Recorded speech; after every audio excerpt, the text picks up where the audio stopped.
Live. This is Overtime. I'm your host, Chris Vecchio in New York, Ilya Spivak in San Francisco, Dylan Radigan in Milan as we take you through the rest of this trading hour. Futures market closes at 5 Eastern, 4 Central. If you're joining us on the platform on tastylive.com, welcome back. Thanks for tuning in. Come over to YouTube. Tell us what you think of the dip buyers today in full force, completely round-tripping the stock market to where we were last Wednesday when I had the pleasure of seeing everyone last time. We settle in basically, Ilya, where we were during Futures Power Hour today. Nasdaq in at 22,168. This is effectively where we were at 1 o'clock, Ilya, when you and I were talking about how Wednesday's close was 22,125 or so. The market holds on here today, despite a torrent of headlines coming out of the Middle East, of course. Israel and Iran are continuing to go after each other, and all indications there could be some more launches here, I suppose, this evening, U.S. time, going into the early hours of Tuesday in Israel, Iran. So that continues to be a problem for the market, problem for people everywhere, quite frankly, but this is a market show, so we'll try to keep it focused there. The market doesn't seem to care today, though. Nothing matters, apparently. Doesn't matter if two countries, one that has a nuclear bomb, one that's close to achieving one, are lobbing missiles at one another. Not going to be a regional conflict. Putin saying that he's not going to interfere or intervene on behalf of Iran. You're seeing Hezbollah say they're not picking up arms against Israel. Market doesn't seem to care. So stocks here, basically where we were mid last week when we had a last chance to interface, Ilya. 60.89, a little bit more than that after the close here, 60.93, a 1% advance or so for the S&P, 1.4% for the Nasdaq. Russell's up 1.21. Before I go to you, Ilya, because you and I talked at basically these exact same levels earlier, Dylan, we're now on the other side of this weekend. What have we learned here about this conflict? Because I could have gone to sleep since last Wednesday, and the market seems like it's pretty much unchanged. I mean, this is sort of the greatest test of my hypothesis from last year, which is Middle East heat is an opportunity to get short oil and buy the dip. And I mean, this is the hottest I've seen it. I think anybody's seen it in some time, maybe ever, in the context of sort of the technology that they're using now. And it's really, both nerve-wracking, heartbreaking, anxiety-provoking, all the non-financial emotions are maxed out. But again, whether it's Russian rhetoric, American rhetoric, NATO rhetoric, Saudi rhetoric, I mean, I think the only rhetoric that came in with any real the only headline I saw that was sort of not in their own way de-escalatory was Pakistan, who basically said if Israel uses nukes, that Pakistan will step in on behalf of Iran. But I think this is sort of the ultimate test of the, fade World War III trade. Mm-hmm. But I think it's also a validation of the extremely improbable nature of World War III, even in the face of open missile conflict between Tel Aviv and Tehran. There's open missile conflict. Ilya, oil gapped open higher to start the week. That's what we're looking at here on the screen, CLQ5. It top ticks above $75 a barrel. It settles in right now. It's at 69.80. We had some headlines over the course of the day where maybe Iran was looking to de-escalate. Netanyahu said on ABC that he's not ruling out trying to assassinate the Ayatollah. Right. So there's obviously still a lot of risk here. We're not going to see the missiles stop flying anytime soon, it appears. But the market, we see the volatility come in. We have a high tick of a 115 IVR here in oil, 115.89 to be precise. And we're back at 98. So I know this is, I really don't like the overtime shows that we do. And quite frankly, I'll just admit something. I don't like doing the programming on air when we have these geopolitical flare-ups, because our job here is to provide as much objective insight to what's happening to the market as possible. And we're talking about ways to make money on death and destruction, which feels callous. So I would just say, as I said on Futures Power Hour, Ilya, if you don't like trading the Middle East headlines and you don't like trading these, you can't trade energy right now in any capacity. Okay. But if you set that aside here, You had a remark in October 23, shortly after Hamas attacked Israel, about how markets tend to benchmark these things. Even as the images on our screens get worse, even as they get scarier, as Dylan says, they induce anxiety. Sure. So has the market decided today that we've benchmarked this risk? I think the market has decided that this risk is what they benchmarked when this same thing was happening last year, or at least they've decided that for now, last year and this year are the same thing. And obviously, as we said earlier in the day, wars are nonlinear. You never know exactly what's going to happen. In particular, in the case of Iran, you have a very significant network of proxy actors and a clandestine network that's very, very broad, and not only in the Middle East. I mean, certainly a lot of their levers, like Hezbollah, like Hamas, like the Houthis, have been meaningfully neutered. But the network is still significant. So we look at this and we say, okay, well, what kind of character might this thing take on ultimately? Difficult to say. But it looks like what the markets are doing here is basically saying, right, last year we had these two countries shoot a bunch of rockets at each other. And after about, let's call it 4 volleys, ultimately, that was it. It's looking like the market is essentially assuming that's the world we're in here. And for now, that's a tradable thesis. I think fading this move in oil looks increasingly attractive if you want to essentially presume that the markets are right about this. But if you're not prepared to sort of embrace the idea that wars are non-linear and nobody knows and dislocations can happen very quickly, well, then you probably don't want to be participating in the asset class in general, to your point. This is not something that's being motivated by this or that competing understanding of economic growth. This is headline by headline stuff. So at the moment, it looks like the markets have decided that this is last year. Will it stay that way? You never quite know with these things.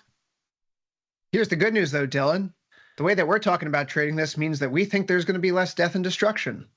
Because if we're thinking that we're calling for a top here in oil and a fade off the move in geopolitics, it means things calm down, right? So we're not betting on the missiles flying. If anything, we'd be betting on the missiles stopping flying in some capacity, or just generally speaking, that vol is overcooked at a 98 IVR around these levels.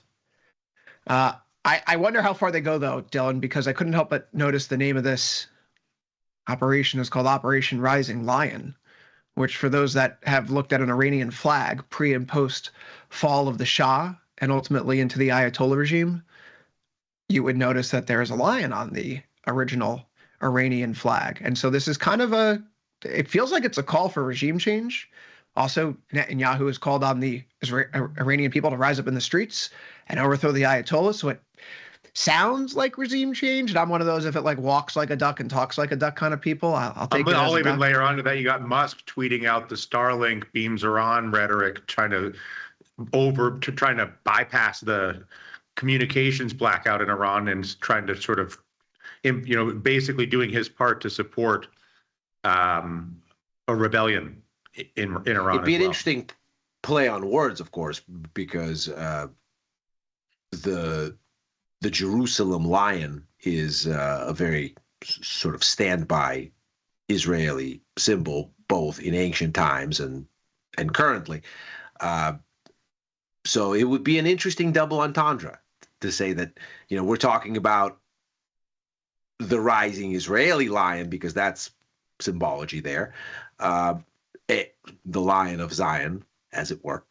And we're talking about maybe the symbolism with Iran and maybe some nod to a previously very collaborative relationship between Shah era Iran and Israel.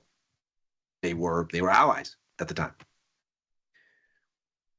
Dylan, I can't help but wonder if there are implications for the Ukraine war throughout all this as well, because we know that Iran's been supplying a lot of drones to Russia, which also I suppose is like an interesting twist about this whole thing geopolitically. For those that follow the contours of this perhaps the way that I do, the European Union was a lot keener on getting Israel and Iran to de-escalate in the past. They have been quite mum's the word this time around. They seem I might to say be, they're almost endorsing, almost.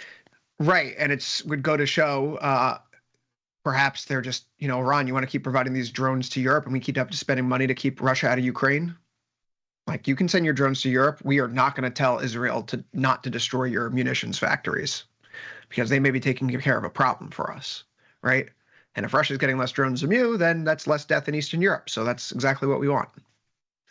There's a lot of contours here that are interesting to follow right now, but the lack of reaction here in the stock market is, again, I wouldn't even call it jarring at this point. We've seen previous episodes. Oil has certainly reacted more, and this is the great paradox of these recent events.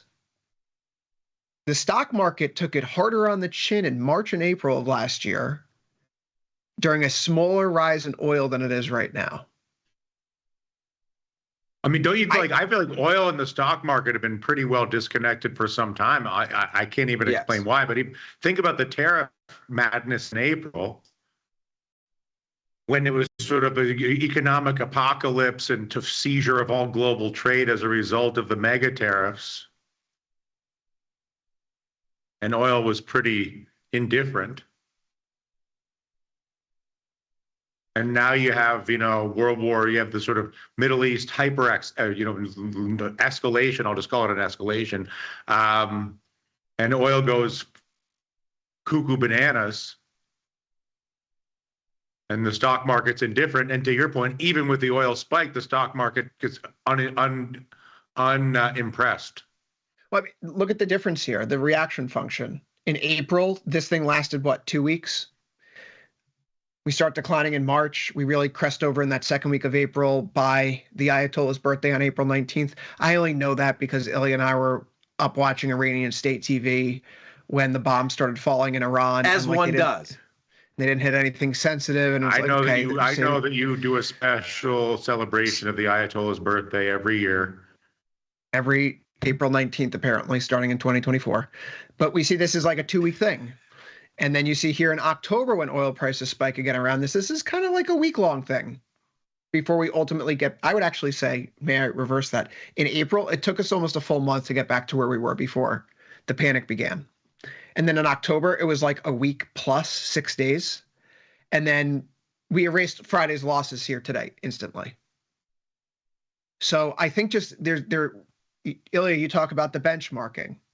It's kind of, I hate to minimize this, but this is what we're doing here. It's kind of like what we talked about with the 5% on the 2-year yield, how someone who first moves to Florida with their first hurricane, it's really alarming. But by the time you've lived there for 10 years, you've been through enough hurricanes to know what to expect.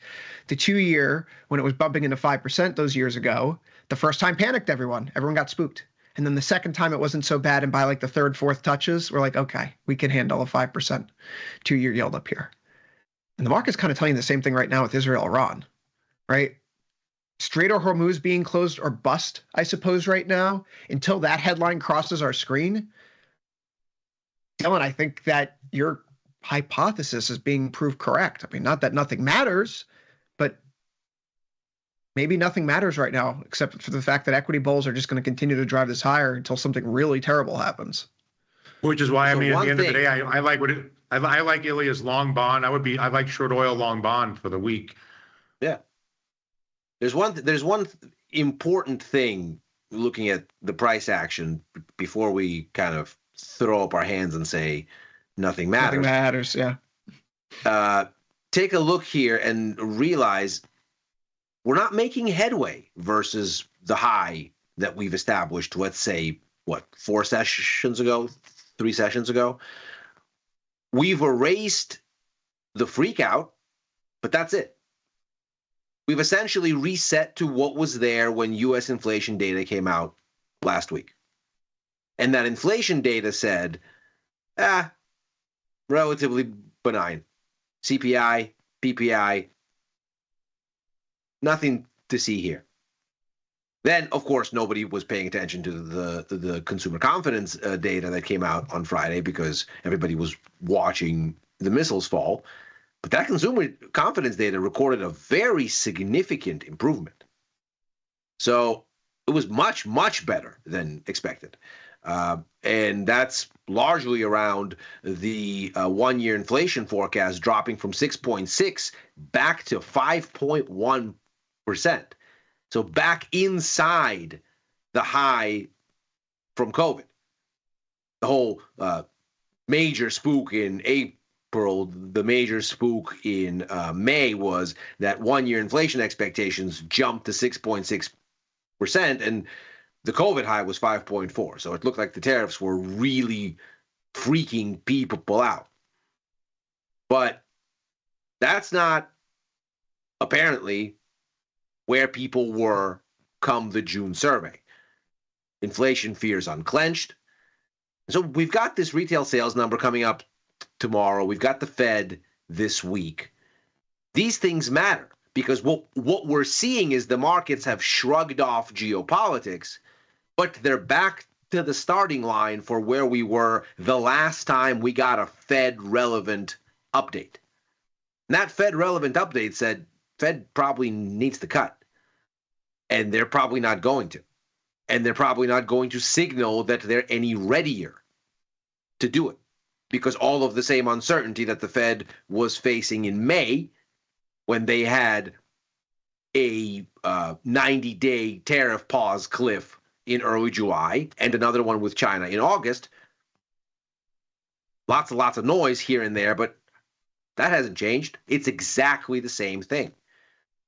And there haven't been significant deals, but for a little baby one with the UK, which, let's face it, is barely in the G7 at this point, as far as the size of the economy. So when we're looking at the situation here, and by the way, also a country with which the U.S. has a trade surplus. So not exactly a thing to fix, not exactly a huge risk for the Fed's calculus as it comes to the tariffs. So from the Fed's perspective, they have no more certainty about what this thing means for growth and inflation, but break-even rates in bond markets are telling them they need to be cutting rates because inflation is likely to be lower, not higher. That's what we saw in the data. And consumer confidence is improving largely because even consumers are starting to think, yeah, this inflation thing isn't really what the business is. It's an economic downturn that would be a concern.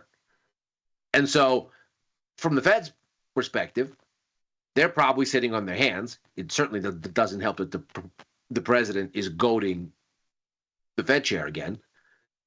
So you're in now this weird thing where, okay, yeah, maybe the local war doesn't matter because the markets go, okay, it didn't matter last year either.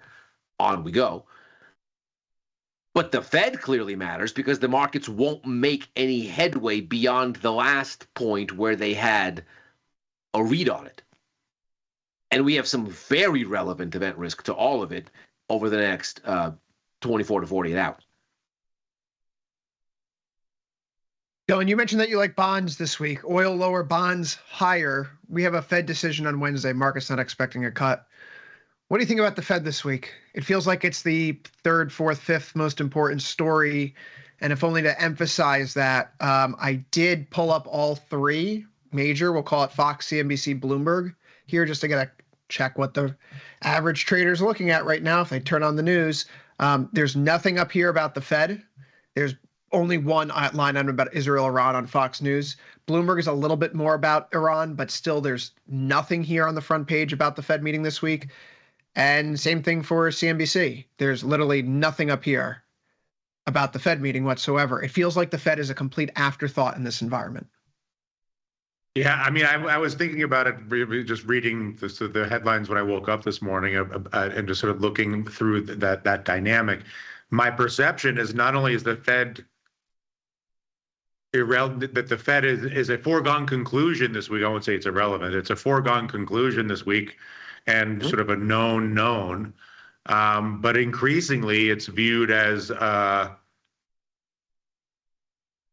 ongoing neutral position until further notice. That sort of expectations of cuts are fading increasingly into the future in general, beyond this particular meeting. And so that the Fed is sort of becoming more, at the moment, more perceived to be just in a sort of holding pattern until further notice. The economy is strong enough, inflation is tame enough, blah, blah, blah, blah, blah, which I think is part of the reason why I like the long bond position, actually.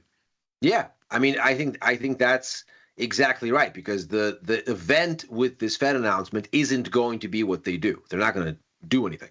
It'll be what they say, and most importantly, what the quarterly update of the summary of economic projection says, and whether they change anything there. If they don't, which seems likely because they're still, we got these tariff cliffhangers, and just like Dylan said, the economy is strong enough. The unemployment rate is not like surging or anything like that. Inflation is coming in a way that makes sense. Everything's fine. They have all the reason in the world to assert that they're basically just going to keep doing what they're doing, which is waiting for the tariff calculus to review itself. Mm-hmm. Should they be prioritizing inflation or growth? But if they do that at a time when the market is very loudly now saying, hey, listen, it's time to cut, and the break-even rates are pointedly telling you that there is no argument as to what to prioritize in the markets. It's only an argument at the Fed, that the markets think that it's time to prioritize growth and not inflation. That's a vector for disappointing markets, especially if you consider that since the markets got the last update from the Fed, which was in early May, bonds bottomed and stocks changed their incline to basically a sideways drift. And the upshot here seems to be the markets aren't happy with the idea that the Fed is going to delay cuts because they think they should be coming, and are then pushing those cuts into the long end of the curve. So now, for example, the tally for this year and next, still 100 basis points in line with the Fed, but tilted. 42 for this year, 57 for next. So it evens out when you do the full tally, but the markets are very clearly leaning in, they'll be late, so they'll have to do more later.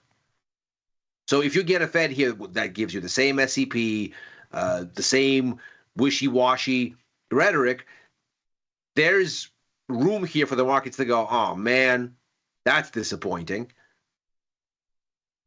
And that ends up being a stocks lower, dollar lower, gold higher, bonds higher kind of a thing. Today, the bonds were interesting because they were rallying all morning until we got those headlines that Iran is warning that we're going to get the largest missile strike that's occurred thus far. We have an auction today, the 20-year bond auction. Note for that first 5-minute candle, it's a complete doji. Nothing happens. You start getting the headlines again that there are missile sirens going off in Israel. There's more missile attacks coming. Oil starts moving up off the lows. And so when oil turns higher and retraces some of its losses for the day, bonds at the long end of the curve ultimately turn up. I'm very much of the mindset this week that we're looking at a Fed meeting that really doesn't matter all that much.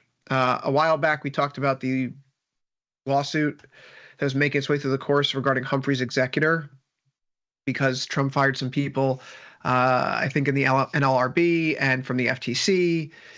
Either way, though, the implication there for us, for market participants, was whether or not it would invalidate the provision that effectively keeps the Fed independent. But in that Supreme Court ruling, the justices, the majority, concluded that the ruling quote, necessarily implicates the constitutional or for cause removal of protections for the members of the Federal Reserve's Board of Governors or other members of the Federal Open Market Committee. Because the Fed Reserve is a uniquely structured quasi-private entity that follows in the distinct historical tradition of the first and second banks of the United States. So we're going to get this dance now, I think, for the next few months. Again, first time Trump says he wants to fire Powell. Scary, can't do that. Okay, he's going to keep talking about wanting a new Fed chair, but we're also 11 months away from when Powell's going to leave office. And so this process has got to start sometime soon. I don't think we should pay attention to much of that. There's going to be quarreling between the executive and the Fed the next few months. Powell's not going to give us anything this week. Probably not going to give us anything next month unless the data continues to deteriorate. Another miss on the inflation paranoia and a weaker jobs report below expectations and more downward revisions. Maybe that makes July live. Maybe. But right now, I think that if you're, not that it's the typical tasty way, but I know there are people who like to use their macro or their worldview and lay in the tasty methodology. If I'm facing any bond trades about the Fed cut cycle, I'm not doing anything without looking out to September. The next few months could just be really, really choppy. One way or the other. That's right. They could be.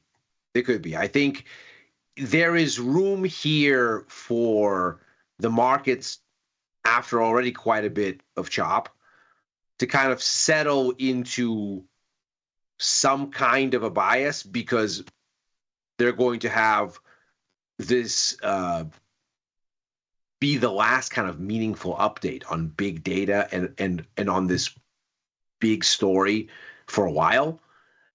And so even if the Fed doesn't offer much that's new, it still shapes up as an important catalyst because it tells the markets, right, so this is the last thing for a while. This is your baseline. Now you decide, are you happy with this baseline or are you not happy with this baseline?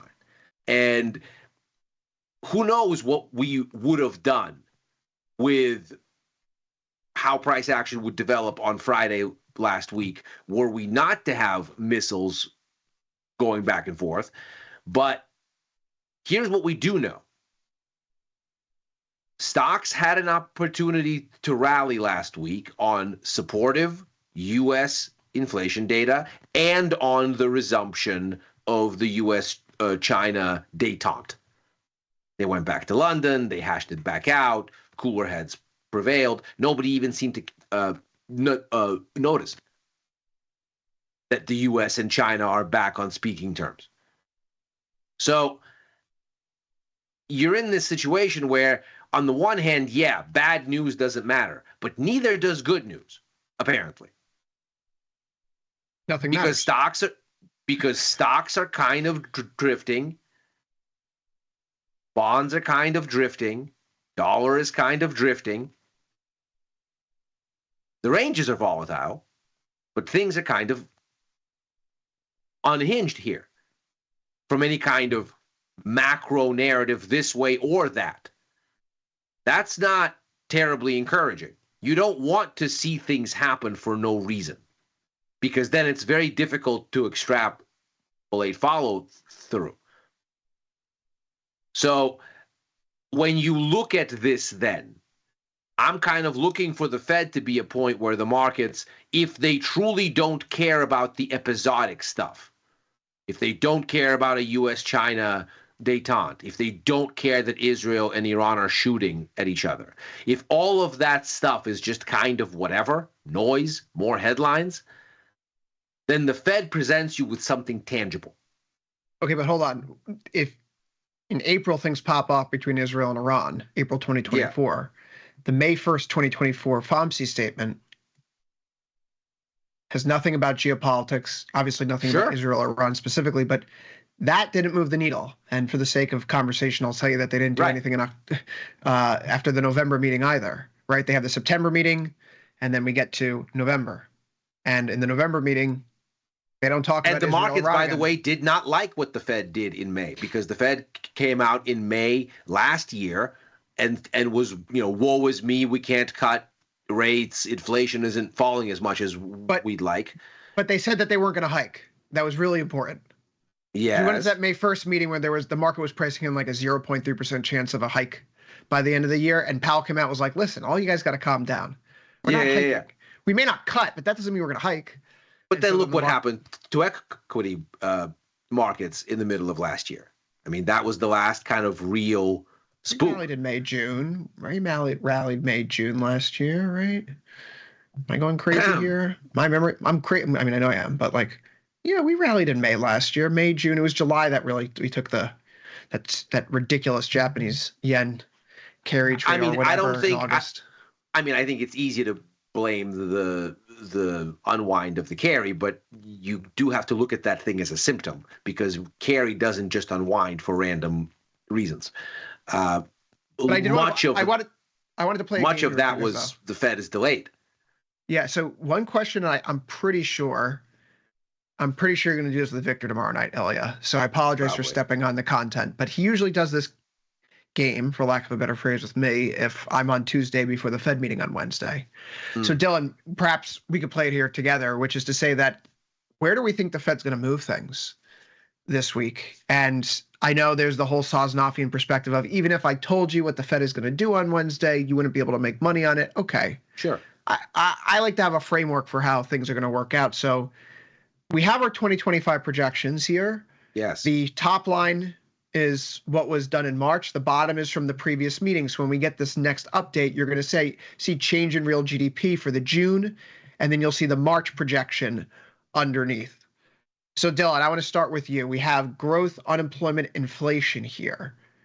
The Fed said last meeting that we're looking at 1.7% growth for 2025, which is decelerating from 2.1% in the December forecast. Do you think the Fed is likely to upgrade or downgrade growth for the rest of 2025? Interesting question.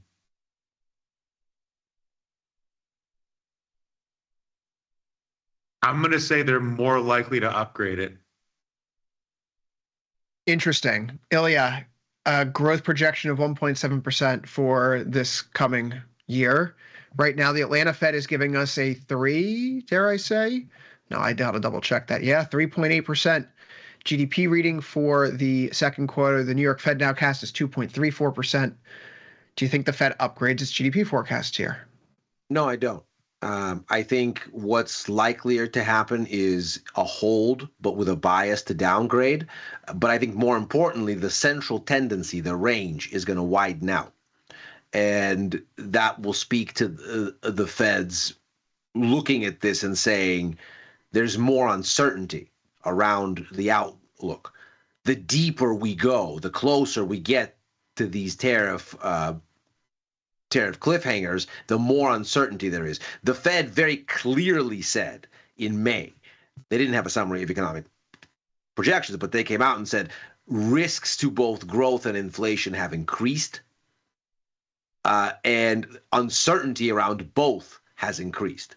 So well, I think if anything, here, by the way, you can see that in the ranges here. You like just going out in 2027, for example. That's a long ways away. I don't know why they had such a tight growth forecast to begin with, but in December it was 1.8 to 2%. So we'll call it 1.9 plus or minus a tenth. Now it's 1.6 to 2%, right? So that's really, that's March. So you're seeing instead of like there being a 0.2% range, now it's 0.4%. And you're seeing this happen here for 2026. Instead of 0.2% range, it's lower, and now it's 0.3% range. So and the Fed told us that uncertainty has increased versus this now, because this is March, and the Fed told us in May that it's even more uncertain then. Yeah, that's the mathematical expression of the uncertainty. That range is widening out, even though you're getting closer in time to where we are. You could see it here too. The range is shifting down overall. So I guess I think they're probably going to keep it on hold, because if we're looking at a rebound this quarter and from the data that's accruing this far, even the Port of LA data, we're not seeing a significant slowdown in shipments. We've had that big spike back where we were like 40% year over year. And now the Port of LA growth is like 1.6%, 1.8% year over year, which is a more modest pace in line with what we were doing prior to the tariffs being implemented several months ago. The unemployment one is perhaps the ace in the hole here, guys, or the wild card, Because if the Fed thinks that the labor market is giving out, that's when they have their justification to look through that temporary one-off rise in inflation and instead focus on the longer-term impact of what a growth downturn may look like. Dylan, I have a feeling here that if the Fed wants to signal to the market that it's getting ready to cut rates, it's going to push this unemployment rate higher. The last non-farm payrolls report, we only got a 4.2% unemployment rate because of rounding. The actual rate was 4.244%. So next month, we're likely to see 4.3. And I think if they want to indicate to the market that they're leaning in the direction of a cut, they're going to give us a 4.5 here for the year end. So Dylan, we have unemployment here. We're going to get it Wednesday. Do you think the Fed's going to feel any better or any worse, considering you just said they might even upgrade their growth forecast?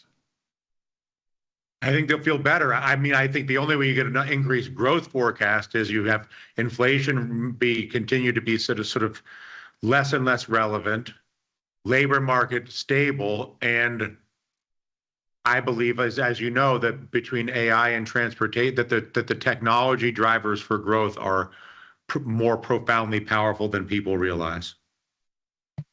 Ilya, I think you're probably on my page. You think that they're probably going to bump up the unemployment rate here, right?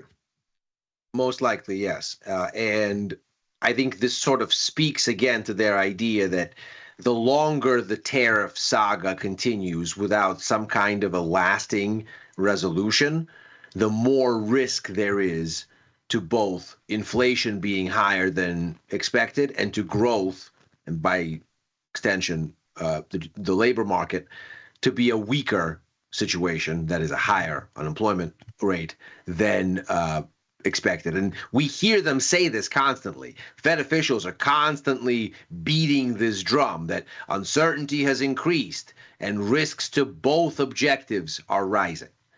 So it seems like they're kind of painted into a corner here where they're going to have to keep, or at least what they've done so far is they've kept the rates expectations unchanged, December to March. But how they get there has been increasingly diverging views on growth and inflation, where inflation keeps getting upgraded in the forecast, and unemployment keeps getting upgraded as well. And so the Fed is saying, okay, well, if our objectives are going into opposite directions, we're not going to change the rate forecast because we don't know which thing to prioritize. So for now, it'll just stay here. You know, when these policymakers do these meetings, they bring forward experts, right? They're actually like individual economists who work on very specific topics within each district. But one thing that Federal Reserve policymakers listen to are the surveys from their contacts. You see it through the Beige Book, right, Ilya? You get it through the regional right. Fed surveys. You get these comments from each little sector or little Fed district. The National Association of Manufacturers is one of those groups that provides this information. They collect industry data and they release it publicly, and they release some publicly recent days here. What's the impact of tariffs on business? 79.7% of businesses that are members of the National Association of Manufacturers are reporting that it's increasing costs. 57.4% are saying it's dampening business growth outlook. 39.2% saying it's reducing availability of inputs or increasing the cost of inputs. Only 7.9% are saying there's no impact whatsoever.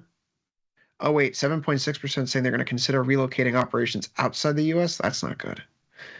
The point here is and that, by the way, it isn't just industries that are hit with tariffs directly. We've talked about this before. Directly, indirectly. That you're seeing these concerns pop up in the service sector surveys when the tariffs are mainly a goods sector thing, and even just anecdotally, people I'm talking to that are definitely not in a goods-oriented thing. I was staying at a little bed and breakfast in Guerneville in the Russian River Valley area here, about an hour and a half north of San Francisco. A little bed and breakfast says, you know what, as soon as the tariff news hit the tape, our bookings were cut in half. People just canceled immediately.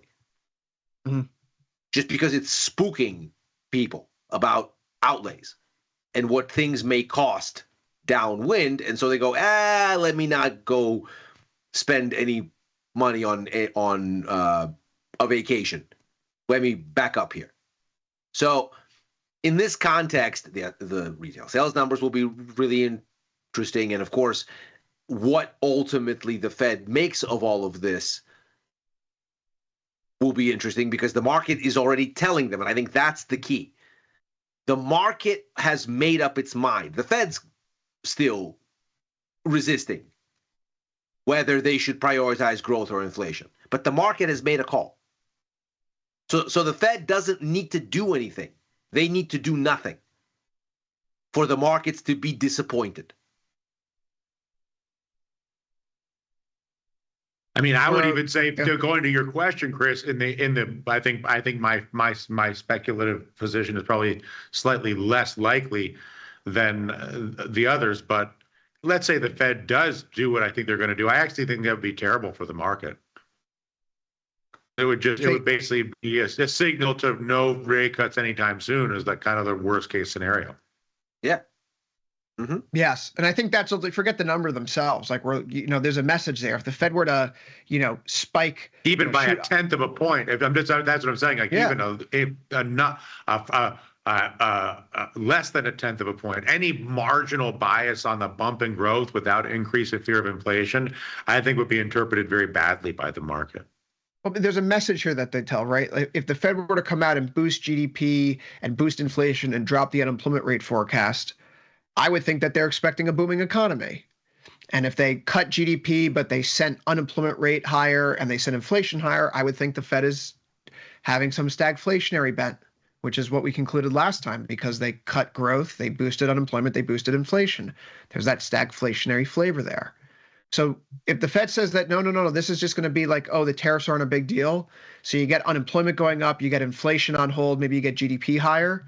So it shows there's less of a tariff impact, but like it's still going to filter through. All that matters for whether or not the Fed ultimately has the lane that it's carved out for itself to have July optionality or even September optionality. And then it goes into that bigger question for stocks then for the rest of the year. Are we getting rate cuts for maintenance reasons, for recession reasons, for emergency reasons? Yep. And all those things determine the near-term path of stocks, which in fairness, last September, when we got our Fed cut, right? Okay, so that's September 18th. We're 9 months later. You got to chalk this up. 9 months later, we're higher, right?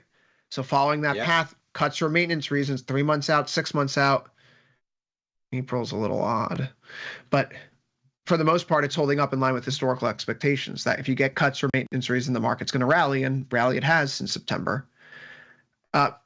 I do want to pivot here one more time before we get into the end of the day, because there is one more geopolitical question I have to ask. I read a really interesting article over the weekend about how China interpreted 9/11. And their interpretation was that with American and Western eyes now preoccupied with the war on terror in the Middle East, China would have the ability to maneuver a little bit more freely as it tried to build itself up into a global power. Now, maybe this is a little bit of retroactive history writing here, but certainly if that was the plan from day one, China perhaps succeeded at that. Dylan, the U.S. is moving a second carrier group out of Southeast Asia and into the Middle East right now. If you're looking at the situation unfolding between Israel and Iran, forget the implications that China is Iran's largest customer for oil. But if you're China and you're looking at the situation in Iran, is it informing anything about what may happen with, say, Taiwan? Because it feels like Taiwan is the one thing that we never talk about geopolitically that's constantly the elephant in the room. No, I don't buy it. I think I just don't. I don't understand. Like the cost benefit now, the Taiwan is, at least here's my perception. Taiwan for China is not that much of a problem. But making a move on Taiwan, if you're China, makes Taiwan a much bigger problem for China than it is in its current condition. A huge problem. Huge. And to what benefit? A Doesn't do moral anything. political benefit. It's basically some sort of empty moral political benefit of some sort of some sort of rhetorical aspiration to reunification. Versus how much more does Taiwan do if you don't invade but threaten to invade and have that in your back pocket all the time and go, hey, you better not get chippy. I might invade Taiwan. And you don't make yourself totally alienated from the global community. China's position right now is really great, actually, politically, on the global stage, in part because of some of the benefits of the sort of U.S. focus on Russia. I think that the Biden focus on Russia as the enemy of choice was misguided relative to the threat of China, and I think that. All the ongoing activity and everything benefits China, even though I know China got sort of in the crosshairs of the Trumpian tariff rhetoric, but even that proved to be largely rhetorical. And there's some financial consequences there, but it's on the margin at the end of the day, especially for China. So I just don't, I don't think it has anything to do with focus, not focus, this, that. I just don't fundamentally understand what reason China would have to do that. Let's give the devil his due for one moment here and consider that at least one compelling argument for why Russia did what they did in Ukraine, which incidentally, I didn't think that they would follow through on to this kind of an extent, because again, the calculus makes absolutely no sense. But at least in Russia, there is a sense that the demographic situation is so dire that if you were going to make a move on Ukraine, you kind of had to do it when Russia did it, because otherwise you're just not going to have the able-bodied soldiers to make any move if you wait, let's say, 10 years longer. It is also a dire situation demographically in China. And so I suppose you could say, well, if China was ever going to really make good on this Taiwan thing, they would have to do it at a time when they have the manpower and everybody's not 50 years old and unable to go and fight. But also, China doesn't have nearly the impetus to go and do it, and then it's just a question of timing that Russia did. Russia is forever attempting to conquer their near abroad. In fact, if memory serves, the concept of near abroad is a concept that comes out of the study of Russia's geopolitical strategy going all the way back to Ivan the Terrible. Russia is flat. It is forever attempting to prevent overrun through immediate geographic barriers, because the wars immediately in Russia's psyche are the Mongols, Napoleon, and World War II. Both cases where the heartland was easily overrun once immediate geographic barriers like the mountains and the forests, depending on which side of Russia you look at, were overrun and penetrated. That's why Russia is constantly attempting to conquer the countries that live in those areas. Well, the Putin definition of near abroad is very broad. Well, that's the thing. Germany is in there. Albania is in there. Slovenia is in there. These aren't countries that border Russia. Well, Germany, take Russia's current president. He served in Dresden, so I'm sure that Putin has some proclivities in Eastern Europe. Maybe.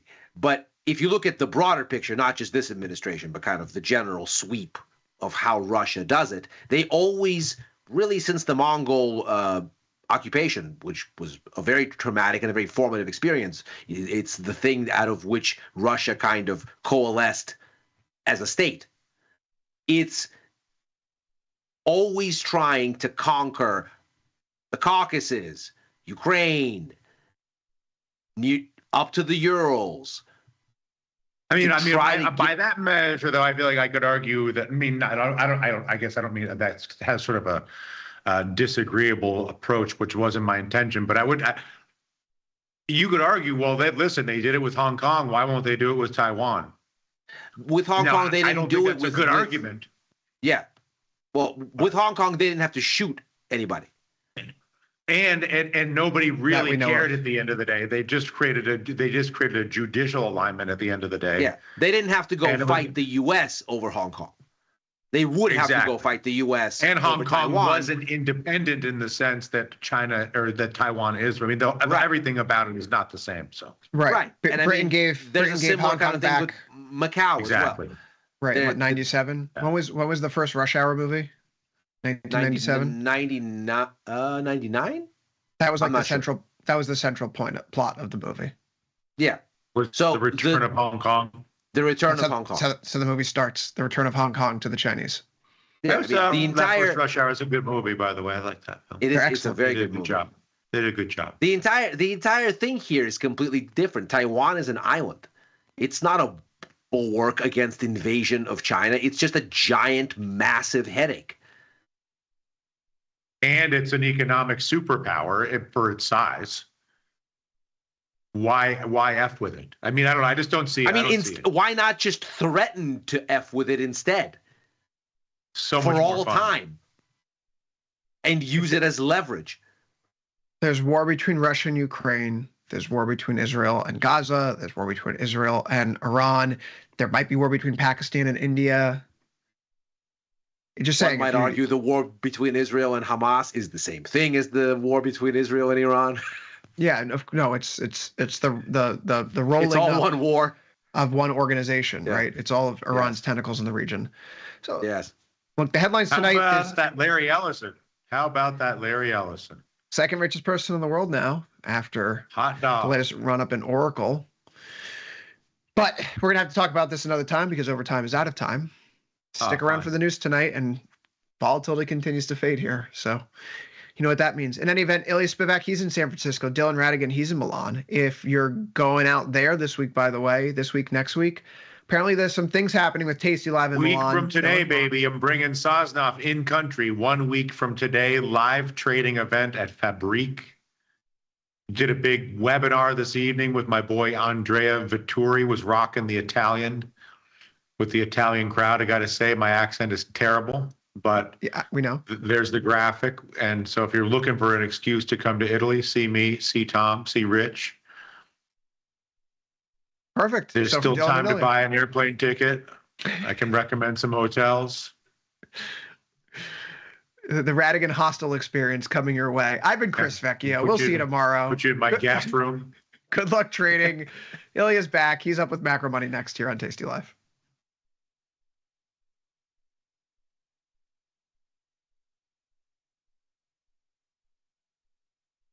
Forbes called us best online for options trading. Investopedia, best for options trading, period. With stockbrokers.com, we're number one for options and futures trading. The Motley Fool really likes us. And so does Business Insider. So what else can we say other than boom? Trade like a trader. Tasty Trade. Make your move. You can get up to $4,000 when you open and fund a new account with Tasty Trade. That's 4,000 buckaroos, 4,000 bills, or clams, 4,000 in dough or cheddar, not the cheesy kind. 4 large, 4K, 4 grand, which is no small thing. Open and fund a new Tasty Trade account and get on the platform for traders who just want to trade. And did we mention a bonus of up to 4,000 smackaroos? Tasty Trade. Make your move. We built Tasty Trade's web platform for today's traders. See it, click it, trade it. Research with fundamentals, endless forecasts, and more. Drill into data, find opportunity, and track the action with hundreds of indicators. Track your options profit and loss history over time per symbol. Note your progress and plan your tactics with a trading journal. See probabilities, max profit, and Greeks in one click. Fund your account and start trading right in the app. The tools, the data, the knowledge. See it, click it, trade it. Join the club. Tasty Trade. Global markets never sleep. Explore them with Forex, now available on tastytrade. Get in on over 80 Forex pairs, 24 hours a day, 5 days a week, with the Forex platform that adapts to your style and speed. FX marks the spot. Trade it on tastytrade.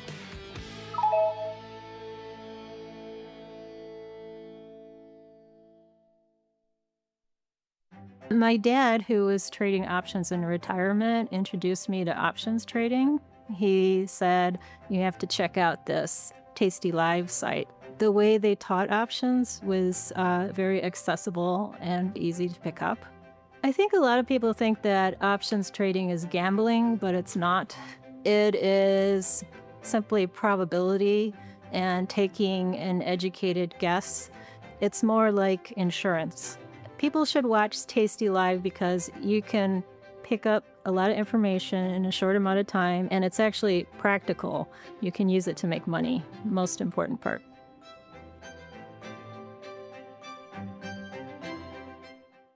Calling all traders. Are you using tastylive mechanics and enjoying awesome results? Are you an up-and-coming options savant? We're looking for you.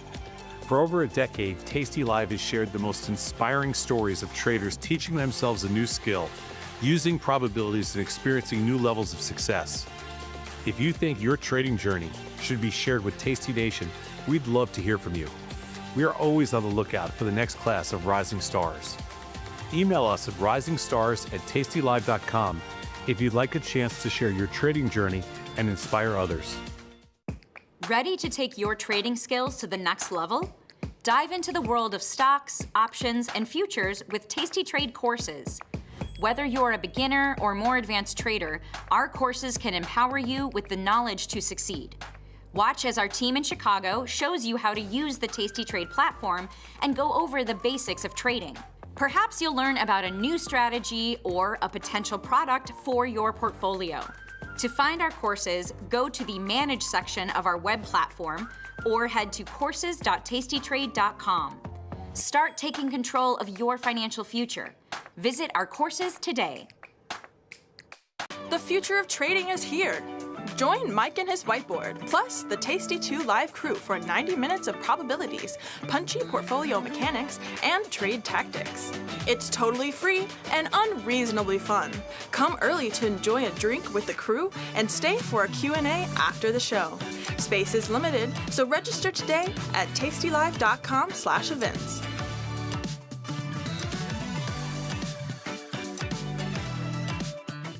Got friends? Get $250. We'll give you a bonus for each qualified person you refer to tastytrade. So spread the word and earn rewards. Terms and conditions apply. Class is in session. Dr. Jim Schultz is bringing the heat to Options Crash Course Live. This 90-minute show features Dr. Jim in his professional prime. All of the gimmies, none of the gotchas. Come early and grab a drink with Dr. Jim before class and stay for Q&A. The event is free, but space is limited. Register today at tastylive.com/events. It's not a lecture, it's a lifestyle. Diversify your portfolio with stocks, options, futures, crypto, and more. Focus on the markets that matter to you. See the odds before you trade using curve analysis, IV rank, and more tools. Tasty Trade. Download today.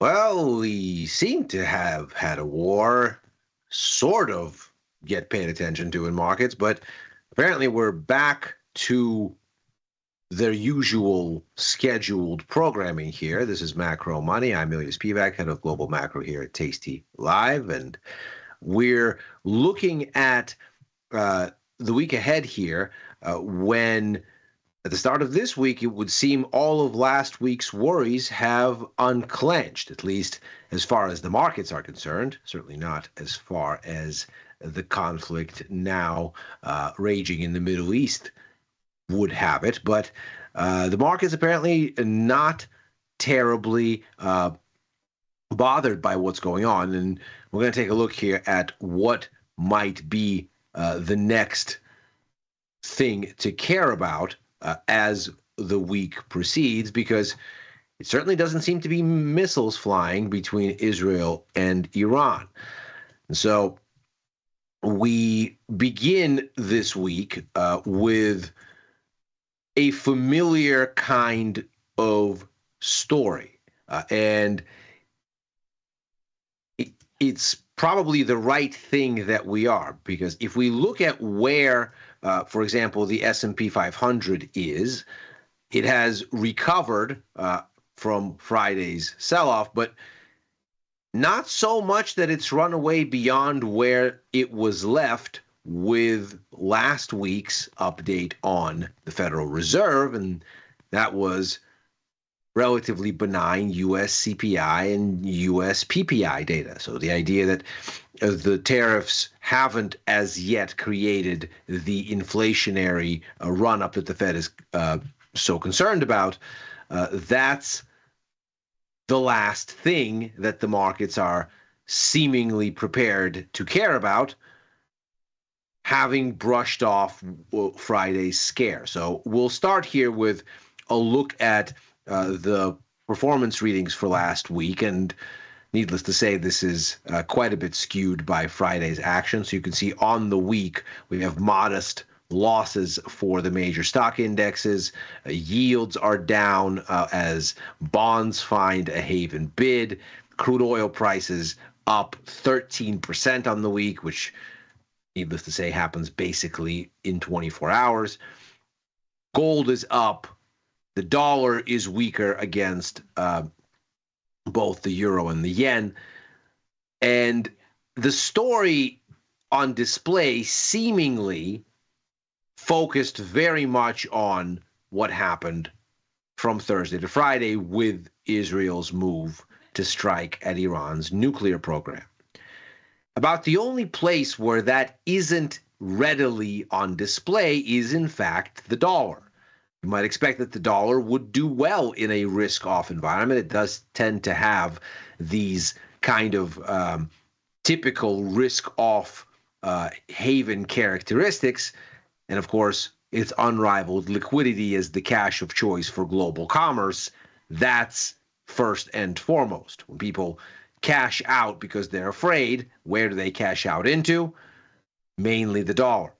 And so when you look at then what seems to be going on here, the part that doesn't line up with everything else is this bit, this dollar aspect of the story. Because you do see that the dollar is a little bit weaker, and it was even weaker when you consider what's going on here. And by the way, that's supposed to say the week of June 9th, not the week of June 2nd. Sorry about that. But you don't see the dollar catch that haven bid, and much of that really seems to speak to the inflation data that you saw, and that inflation data being supportive of Fed rate cuts. And so as we change gears and as the markets reset back to where that inflation data left us, sort of have to ask the question, is the currency market, obviously because it is cash, overwhelmingly more liquid than pretty much anything else, is that telling us something here? Is that suggesting a path of least resistance? And with that, we'll take a look at a range of data outcomes this week. We start off relatively light with U.S. retail sales data tomorrow. Expectation is for a 0.7% decline in sales month on month.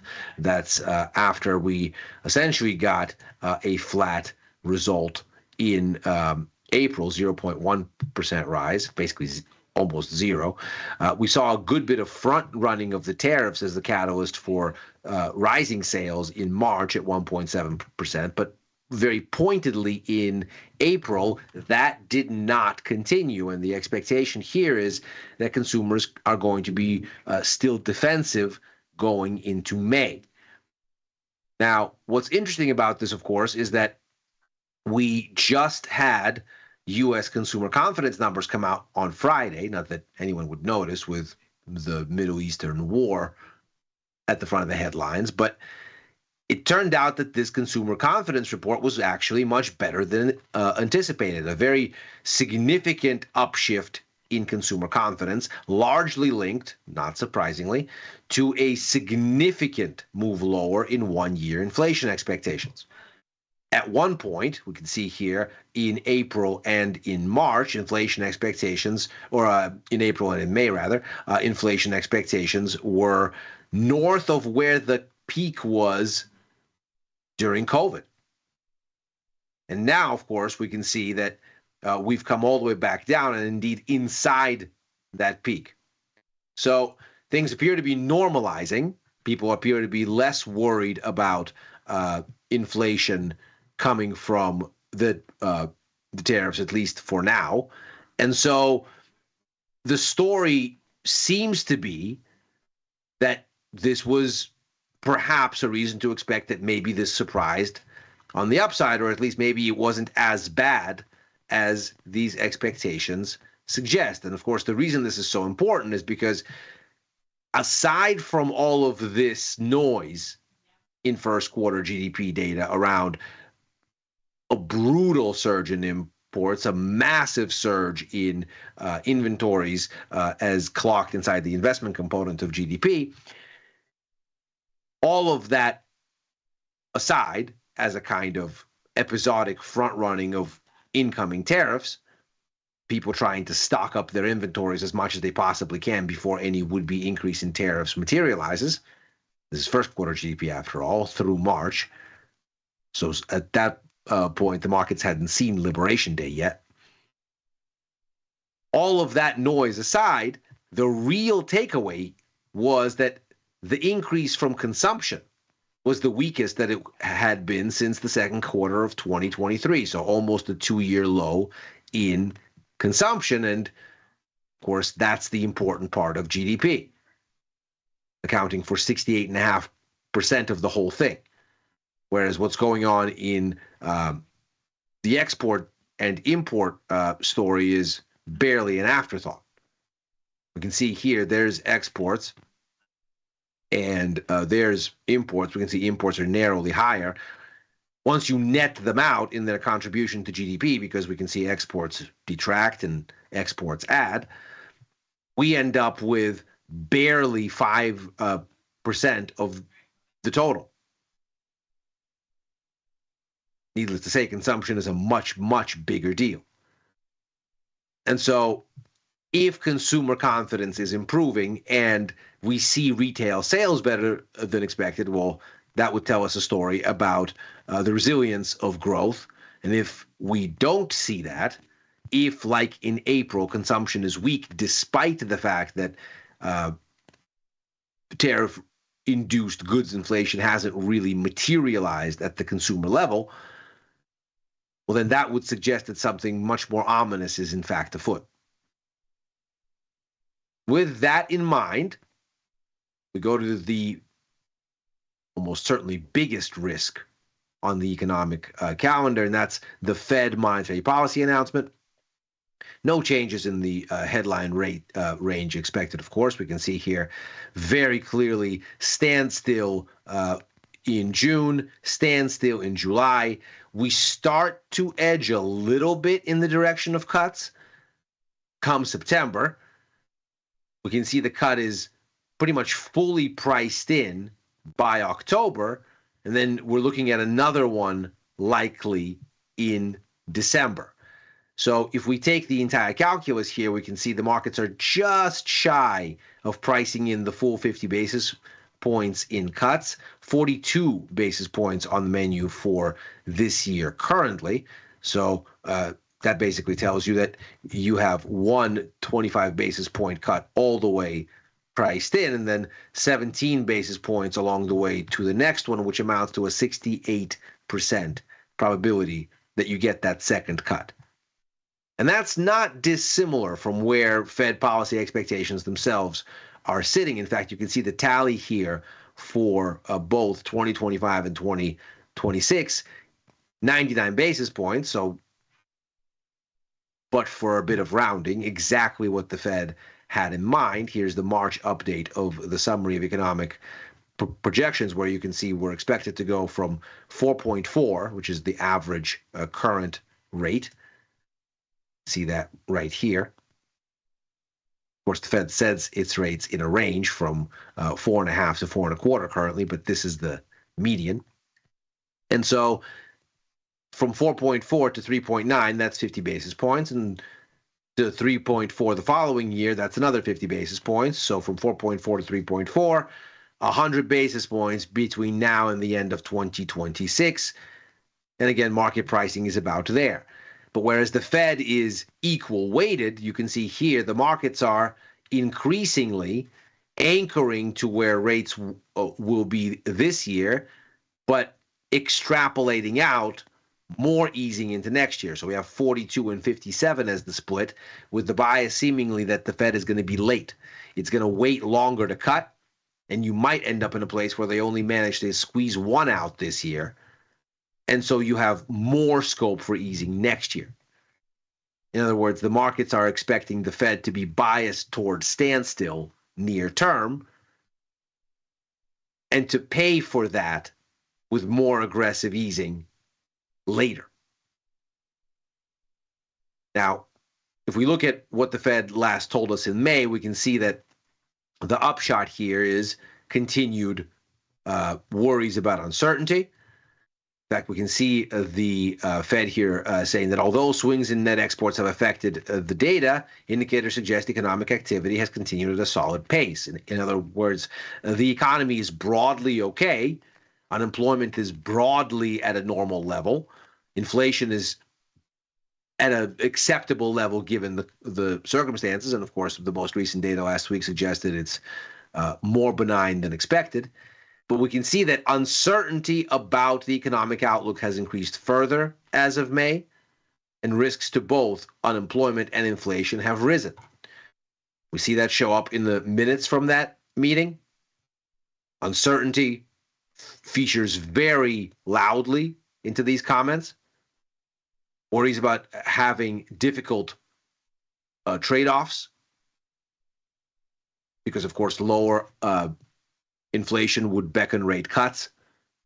But in this environment, we're looking at risks for higher inflation and higher unemployment, where the higher inflation would argue for, at worst, standstill, if not hikes, and higher unemployment would argue for sticking with the cuts idea and maybe even dialing it up. And of course, that leaves the Fed somewhat paralyzed.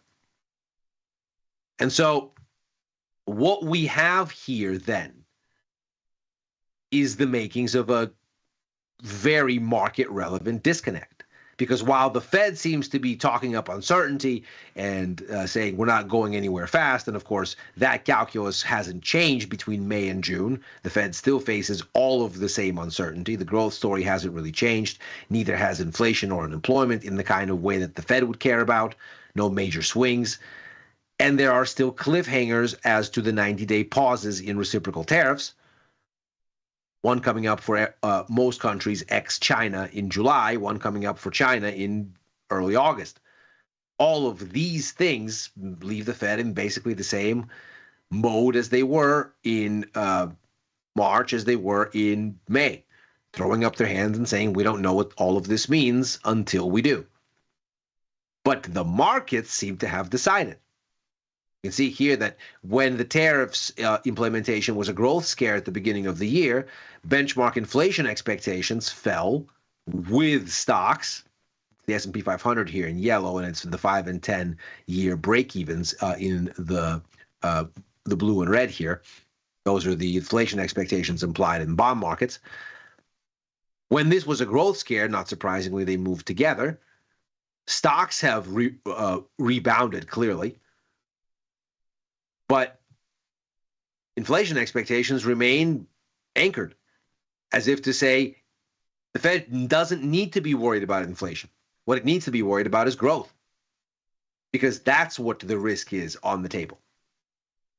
And so if the Fed does nothing and signals nothing and ultimately leaves markets with another vague, we don't know, wait and see kind of a message, at a time when the markets have increasingly decided what the message ought to be, well, that might leave them disappointed.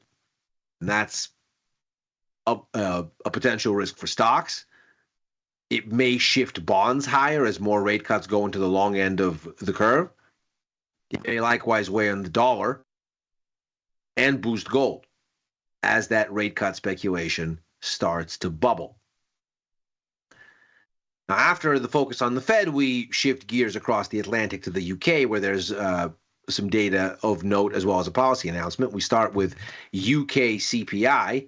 It is expected to dip a little bit after the surge in the previous month's data, in April's data. That was a 15-month high on headline CPI at 3.5%. We're expected to come in a little bit here to 3.4. Headline reading, the core expected to come in as well, down to 3.6%. If we look at the way that inflation was breaking down in April, we can see that there was a huge one-off increase to the price of fuel, which really represents some policy changes, new excise tax and a bunch of other kind of one-off elements. And you can see the knock-on effect from the change in the cost of fuel down to the cost of transport. And so you have that as the main kind of catalyst for a large increase, but these things should begin to fade over time. And the Bank of England is, at the very least, minded probably to stay steady here while that happens.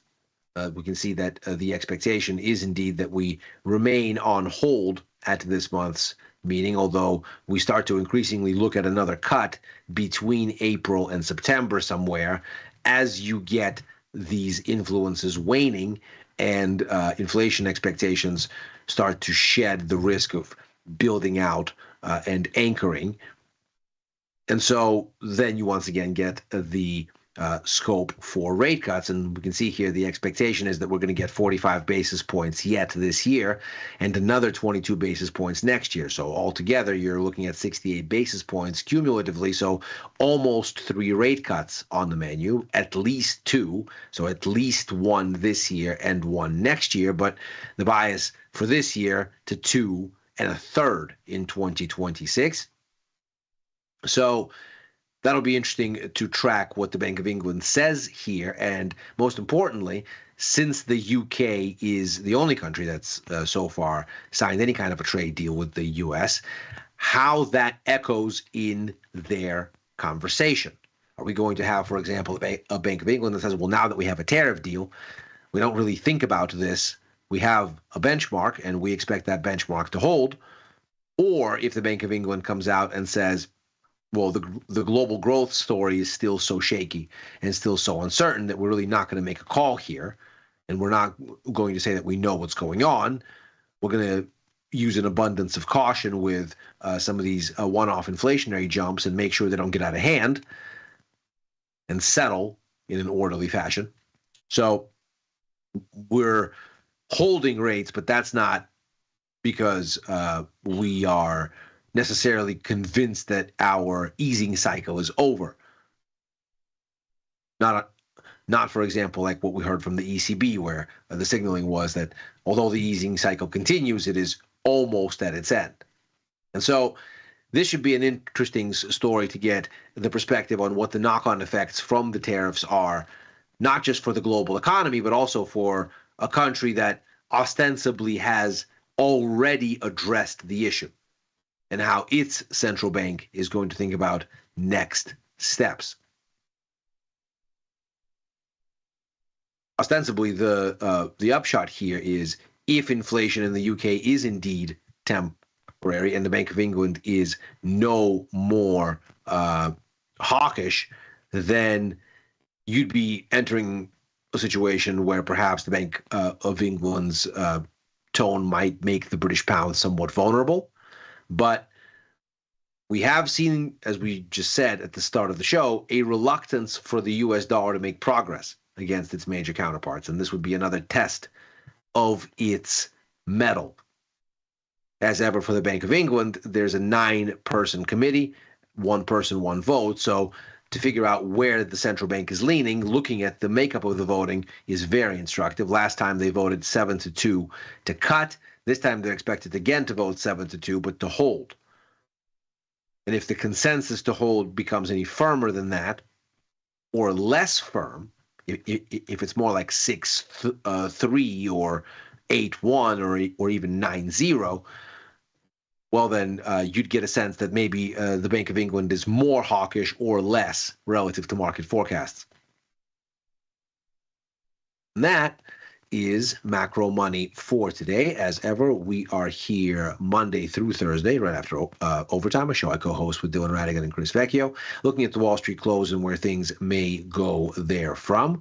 I'm likewise on with Victor Jones for the Price of Truth on Tuesdays, on with Chris for Futures Power Hour Mondays and Fridays, writing for the news and insights portion of tastylive.com, commenting at Ilya Spivak on the platform formerly known as Twitter and on Blue Sky.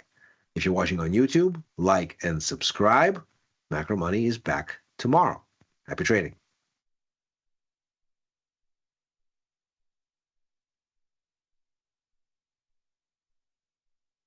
The market doesn't stop. So why should you? Diversify your portfolio with stocks, options, futures, crypto, and more from Tasty Trade. Focus on the markets that matter to you. See the odds before you trade using curve analysis, IV rank, and more tools. Get industry insights that help you find your next trade right where you need it. Tasty Trade. Download today. Regulation time may have expired, but the conversation is just getting started. This is Overtime, the post-market scrimmage for market junkies. Join Chris Vecchio, Ilya Spivak, and me, Dylan Radigan, as we analyze the X's and O's for everything from earnings to politics to macro events and more. Nothing's out of bounds on Overtime. We break down the news to provide you a playbook for your trades. Watch Overtime Monday through Thursday only on Tasty Live. Class is in session. Dr. Jim Schultz is bringing the heat to Options Crash Course Live. This 90-minute show features Dr. Jim in his professional prime. All of the gimmies, none of the gotchas. Come early and grab a drink with Dr. Jim before class and stay for Q&A. The event is free, but space is limited. Register today at tastylive.com/events. It's not a lecture, it's a lifestyle. Got friends? Get $250. We'll give you a bonus for each qualified person you refer to Tasty Trade. So spread the word and earn rewards. Terms and conditions apply. Feel like your wardrobe is missing something?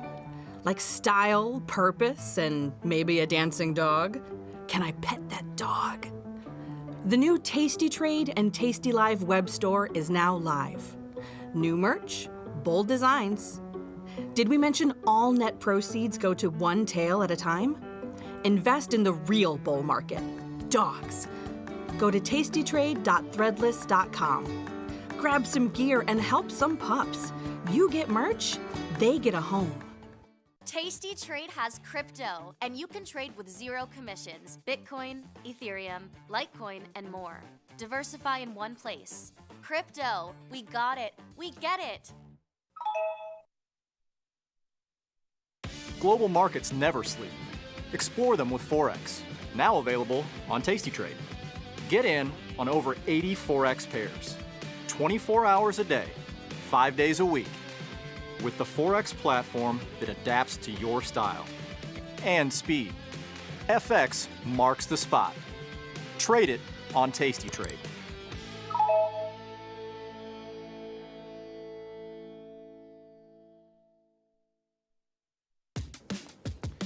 Look who's back testing. Tasty Trade now has options back testing for free.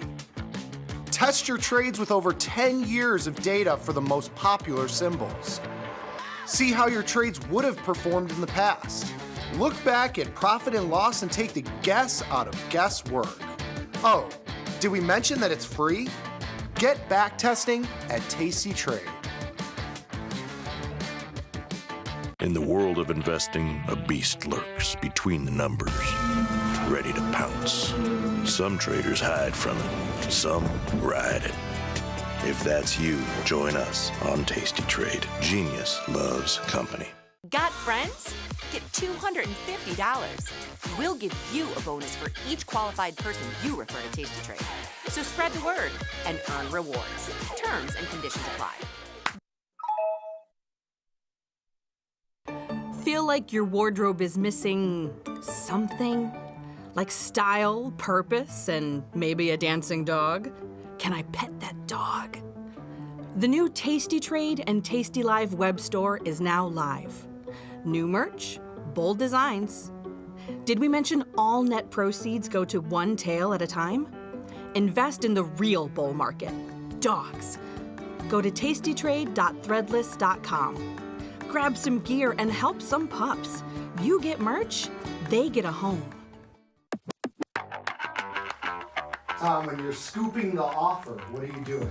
That means when you're scooping the offer, you are buying whatever you can get your hands on at the best available price. What does it mean when something trades by appointment? Trading by appointment is when you're in a pit back in the day that had one or two market makers in it, and if they were having lunch, you had to make an appointment to make a trade with them. In the pit, if you said, I'm gonna buy your book, what did you mean? If you're gonna buy the book, that means you're gonna buy everything that is posted in an electronic book. So every resting order that's posted in the book up until a certain amount. If you say take a fill, what's happening? If I'm taking a fill, that means I'm a broker, and if I'm a broker, that means I did something horribly wrong because I'm a market maker.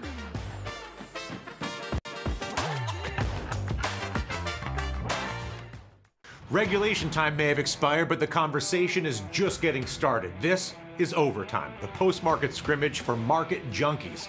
Join Chris Vecchio, Ilya Spivak, and me, Dylan Radigan, as we analyze the X's and O's for everything from earnings to politics to macro events and more. Nothing's out of bounds on Overtime. We break down the news to provide you a playbook for your trades. Watch Overtime Monday through Thursday only on Tasty Live.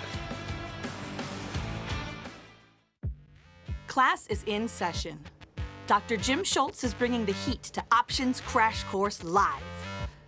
This 90-minute show features Dr. Jim in his professional prime. All of the gimmies, none of the gotchas. Come early and grab a drink with Dr. Jim before class and stay for Q&A.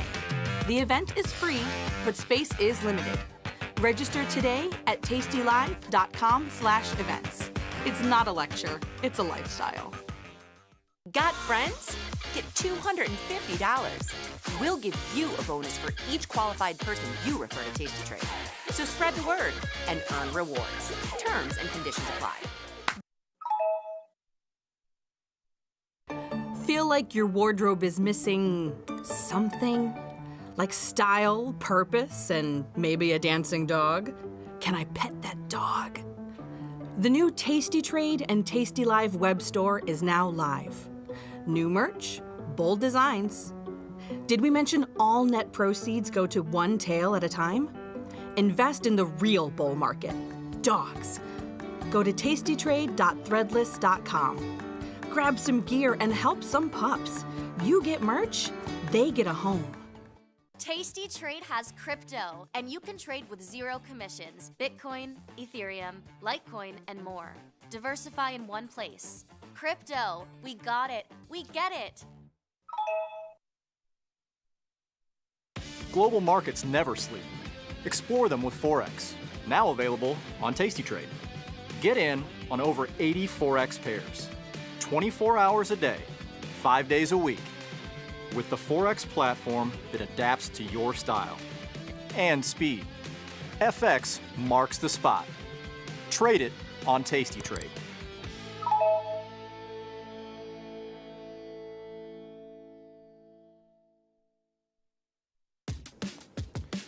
Look who's back testing. Tasty Trade now has options back testing for free. Test your trades with over 10 years of data for the most popular symbols. See how your trades would have performed in the past. Look back at profit and loss and take the guess out of guesswork. Oh, did we mention that it's free? Get back testing at Tasty Trade. In the world of investing, a beast lurks between the numbers, ready to pounce. Some traders hide from it, some ride it. If that's you, join us on Tasty Trade. Genius loves company. Got friends? Get $250. We'll give you a bonus for each qualified person you refer to Tasty Trade. So spread the word and earn rewards. Terms and conditions apply. Feel like your wardrobe is missing something? Like style, purpose, and maybe a dancing dog? Can I pet that dog? The new Tasty Trade and tastylive web store is now live. New merch, bold designs. Did we mention all net proceeds go to one tail at a time? Invest in the real bull market, dogs. Go to tastytrade.threadless.com. Grab some gear and help some pups. You get merch, they get a home.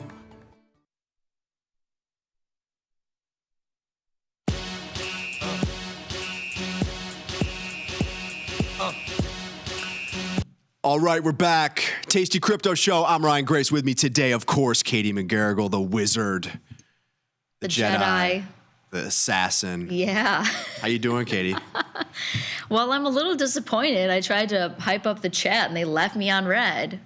Come on, guys. WTF, chat. What's that about? Shout out to the chat. If you were not streaming this on YouTube, I'll get your ass over to YouTube and type some crazy shit into the chat. That's what it's all about. We do have Edward, Grumpy Mike, Donaski. What's up? Yeah, there you go. Thank you, Edward. We're fresh off of the show in DC. A lot going on down there. Yeah, for real. Tasty Live was there last Thursday. Yeah, it was a great time. I had never been there. We had some great food. I got to spend a lot of time with you. We talked quite a bit about what is happening both in what I would call the regular crypto world versus some more fun endeavors that are kind of popping off in the crypto and DeFi universe. Yeah, like collecting rocks. Like collecting rocks, yeah. The rewards for the rock pool are no longer, unfortunately. No, are you kidding me? So rock I missed mining. the boat? Yeah, maybe for now. Maybe it'll come back. What in tarnation? But that said, yeah, we were talking Bitcoin in a portfolio. You guys being yourself, Mike, Nick, all talking options trading, of course. And then I wrapped up the show with a little BTC in your portfolio. Yeah, I would. And I'm so excited that you're actually kind of bringing this to the show today because, you know, it's still the most common thing we get from everybody that's been a longtime viewer here is like, I just don't know. You haven't made it compelling enough for me to do it, essentially. So I'm excited for you to kind of impart your little nuggets of wisdom that you have. You have more than there's nuggets. no Bitcoin in your portfolio, Katie? Oh, I have Bitcoin in my portfolio. You're just saying this is what the streets are saying. This is what the streets are saying. Okay. Yeah, you've converted me. Got it. I'm a grasshopper, but I'm a convert. So today it's all about converting the rest of the people that are watching into putting this into their portfolio. And I think you've got some very powerful justifications for doing so. Yeah. I will not be able to, unfortunately. Fortunately, I'm having a child. My wife and I are having a kid towards the end of the summer, early fall. Due date is in September, beginning of the month. So I'm not going to be able to join all of the other awesome events that are scheduled. Won't be able to go on the road. So we're going to do the performance in some capacity. We're going to give the presentation more realistically here on the show and talk about what we covered on Thursday night, or a chunk of it at least, and that's Bitcoin in the portfolio, looking at this objectively. I think we've told a story previously here on the show about why it's a compelling investment. Mm-hmm. Today we're going to look at its returns, and we're going to look at the impact it does have, or at least has had historically, on a portfolio, depending on the allocation that you might make. Love it. It's fired off. And scramble everything. I do not have any position in SBET for the ETH treasury, but I do own some ETH, so I've got my own treasury. Okay. Long ETH either way. Okay. But yeah, SBAT was down, what, like 75% in like a day or two? I didn't see Crazy like that? Okay. That's what I saw. Little discount, maybe. Yeah, maybe. Or somebody knows something. Somebody always knows something. Always. All right, let's jump into this. Bitcoin in your portfolio, a little portfolio power up, if you will. To get started, Katie, these are the exact slides from the presentation. So if you weren't there, you're here now. Yeah. How has Bitcoin performed? How has BTC performed in a portfolio or over time? So objectively speaking, this has gone through a series of booms and busts. It's very volatile, or it has been at times. And so we look at the last 10 years, the average annual return, 84% for this asset. Last 5 years, 65%. 2024, total return, it was up 120%. And in the last year, on a rolling basis, it's probably a little bit higher now, given the price of Bitcoin is 108, and we were probably about 104 when we did the show. But it's up 56% year to date. Pretty dang compelling so far. Excuse me, not year to date, 1 year. 1 year. Yeah, 1 year. Yeah. Actually, it's up 64% 1 year right now. There we go. But here's the thing, as everybody knows, this performance and outperformance relative to everything else at the time is not without serious bouts of volatility. So you have to be able to stomach some pretty large downside moves if you're going to hold this throughout these cycles. 2014, we had a drawdown about 59%, depending on how you measure it. Might have been a little bit more, give or take. You look at the intraday move or the daily move versus the weekly or monthly return at the time. Could have been a little bit worse, but down about 60%, 2014, 2018.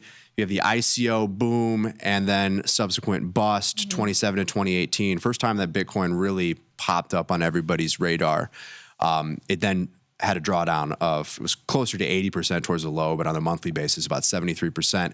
In 2022, FTX, we all know what happened next, down about 64%. Where's time going? I can't believe that was 2022. Right? It doesn't make sense. We're still talking about it. And maybe in some ways still kind of feeling some repercussions, or at least we were in the industry. Yeah. In terms of how it was approached by regulators. But yeah, down 64% after that. So we've survived some real serious bouts of volatility here. And I think, you weather the storm. You kind of grow accustomed to this, and you do have the returns on the other side of it that make it worth it at the end of the day. Right. But we can't shy away from the fact that when you do have an asset like this in your portfolio, historically, it's had some pretty serious bouts of volatility. Sure. But you can also consider that we've also seen bouts of volatility just in general in the markets as a whole. I mean, yeah, sure, we had 2020 ended up being like a great year, but like if you just look at that March, April chunk of time, it looks pretty damn bad.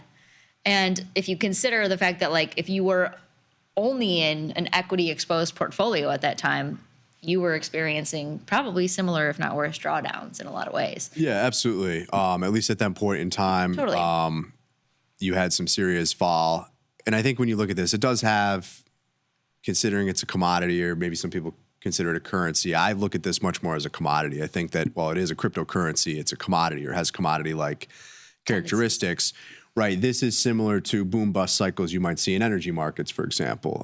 We have years where oil goes up a lot, and then you have corrections in the oil market that last for months, if not a year or more at a time, where you can draw down 60%. Yeah. We've seen that historically as well. So it has, again, commodity-like characteristics in your portfolio. But if we just visualize that performance over really the last 10 years or so, going back to 2015, this chart is skewed by that 2017 performance or significant outperformance, up over 1,000%. And then the crash in 2018, drawdown again in 2022. But generally speaking, it's gone up. Yeah.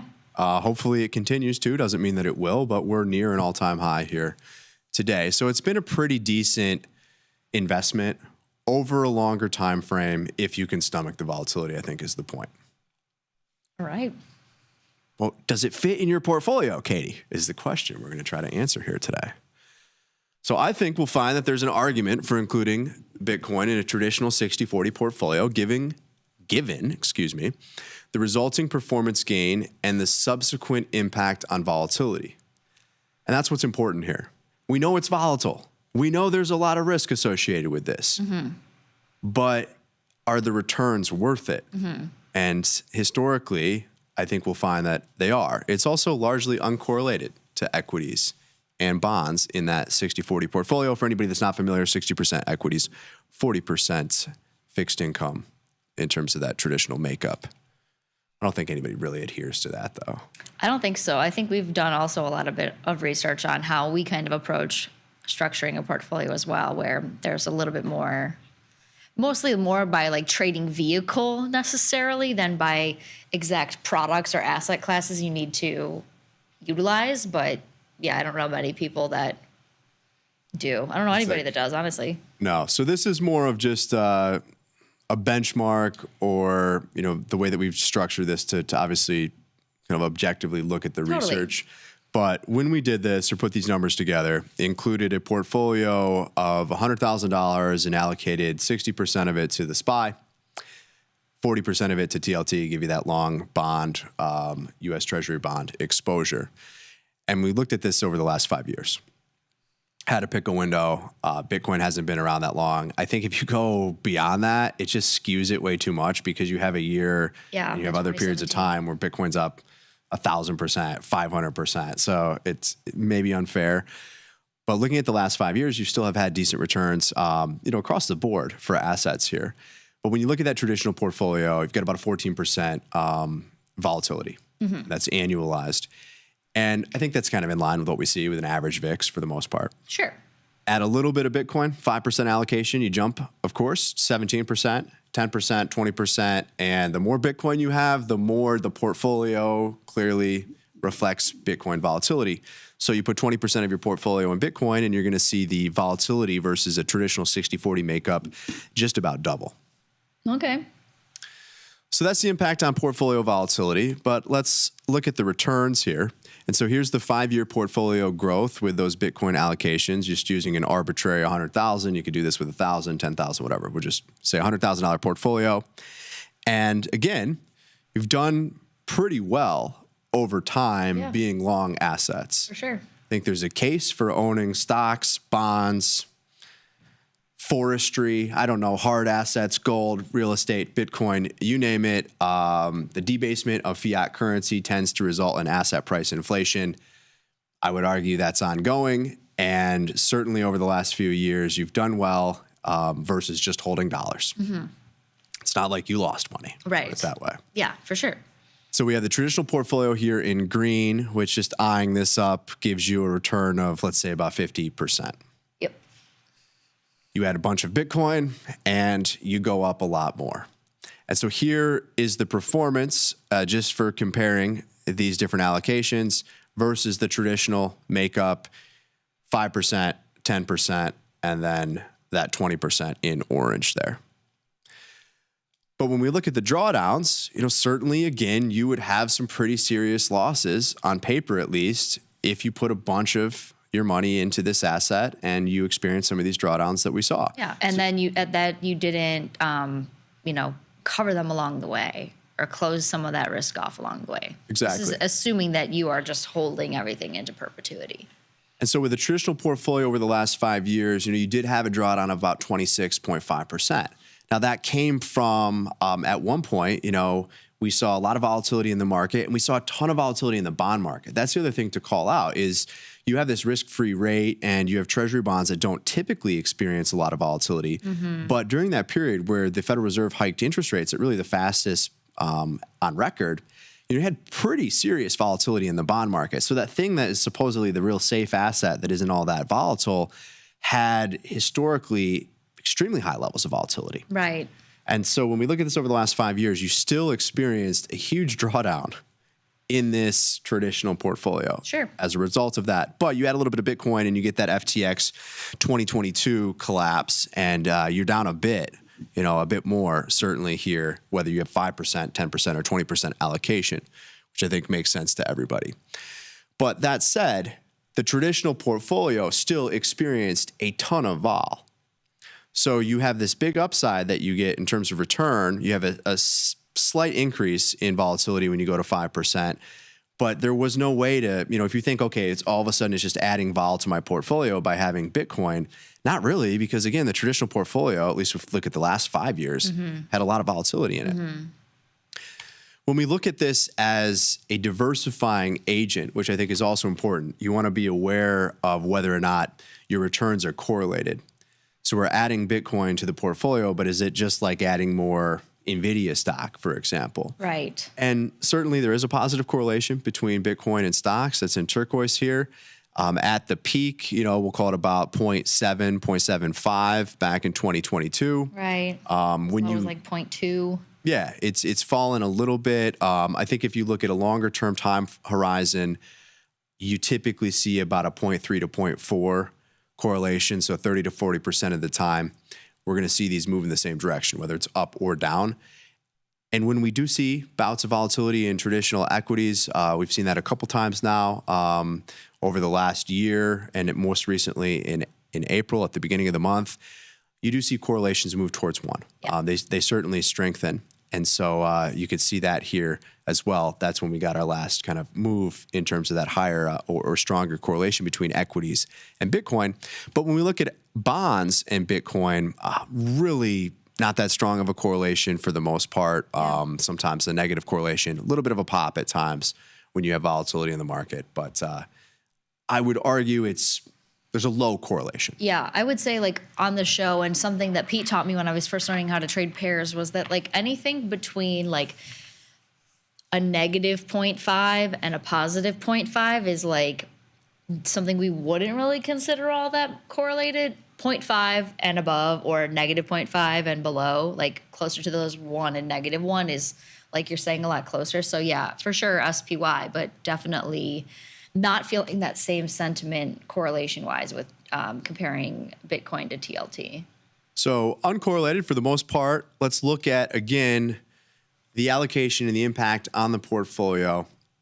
And I think the takeaway for me here is that if you're looking at investing in this and you have a longer term time horizon, you can stomach some of this volatility. So you don't have a complete kind of risk aversion or aversion to Bitcoin. I would key in on kind of that 5% number arbitrarily. Is it 4%? Is it 7%? Could be around there, but that's where you seem to start to get the benefit in terms of not giving up too much with more risk. Right. And getting that increase in your overall performance. So if we look at the 60-40, your compound annual growth rate here over the last 5 years has been about 10%, which I think is kind of what you see. Hey, you want to be long assets, whatever the historical returns are of the S&P, kind of wrapped around 10%. Yeah. You had some volatility, as we mentioned, with the bond market, but you're going to return about 9%. You're going to have about 14% volatility, long run average, close to what the VIX is. You have a Sharpe ratio. So this is your risk adjusted return of 0.55. Now we've seen the Sharpe ratio of the S&P kind of bounce anywhere between 0.4 and 0.8, above 1, and it's pretty good, meaning that the risk you're taking on is well worth the return that you're generating as a result. Sure. So you got, you're long, like I said, you want to be long assets, you're up 55% in the last 5 years, just about. Yeah.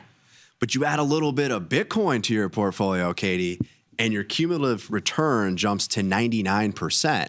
Your Sharpe ratio goes to almost 0.8. Your vol is going to jump a little bit, but by 3 percentage points. And your compounded annual growth rate is not quite doubling, but it's at 15%. And so certainly you're going to see those returns go up because Bitcoin has done very, very well. It doesn't mean that it will continue to. It is at near all-time highs. It had a hell of a year last year. It's off to a pretty decent start year to date.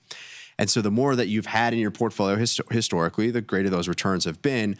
But you're going to start to see like some serious volatility in your portfolio, right? I add 20% Bitcoin to that 60-40 makeup, and the vol more than doubles.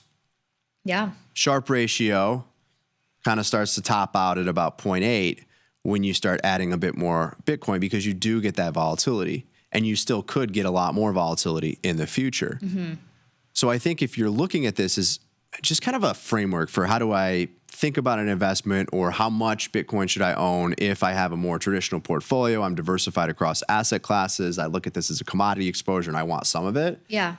I would say 1, 2.5%, 5%, but like right around 5% is where you do have that noticeable improvement in performance with a little bit of volatility that's added. Sure. Yeah.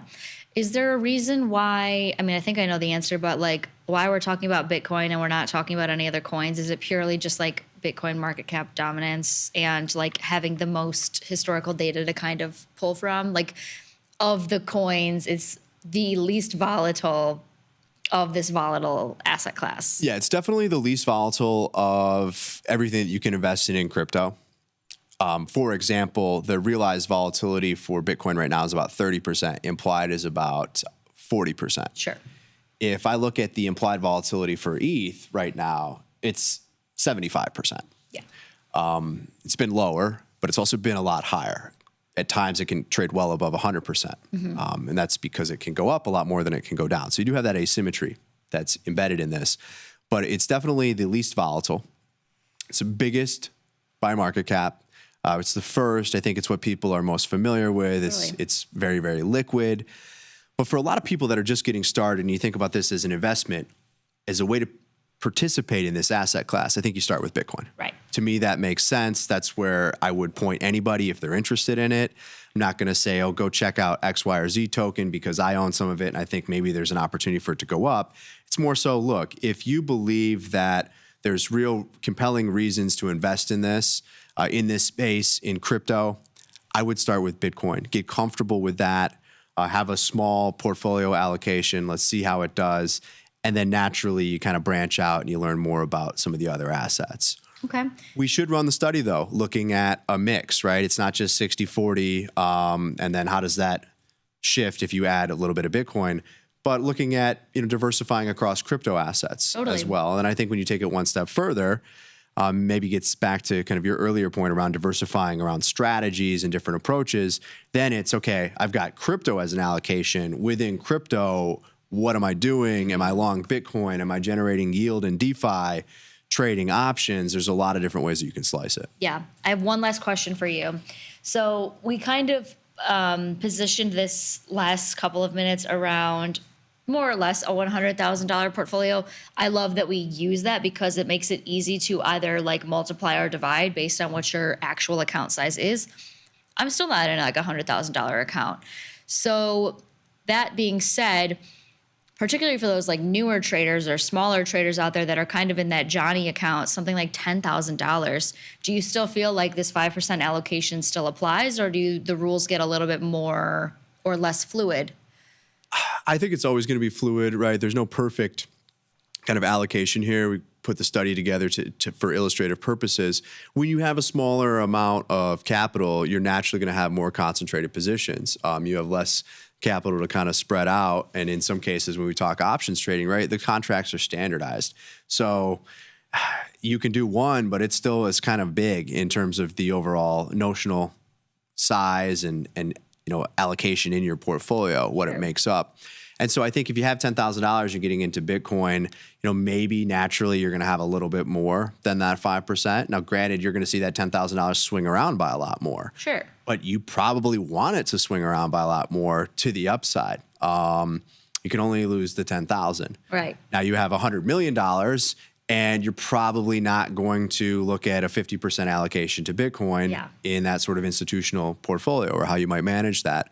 So I think, again, naturally, you probably are skewed towards having a more concentrated position when you have a little bit less capital. But I still think, like, if you're looking for a framework, 5% or $500 of that portfolio could be a good place to start.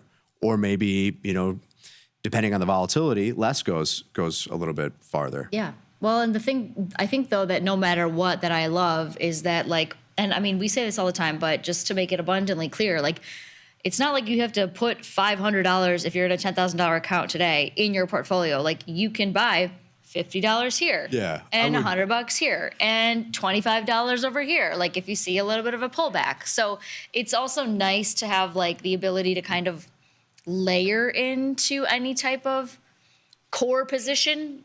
5% in crypto being like one of those core positions. So I just wanted to like make sure that was like obvious, as well as like you don't have to go out right now and buy Bitcoin at 108. Like you can kind of pick and choose your moments and times and cadences for that in a dollar amount. Absolutely. I would dollar cost average into a position. That's what I do personally. It gives you maybe a better average price over time.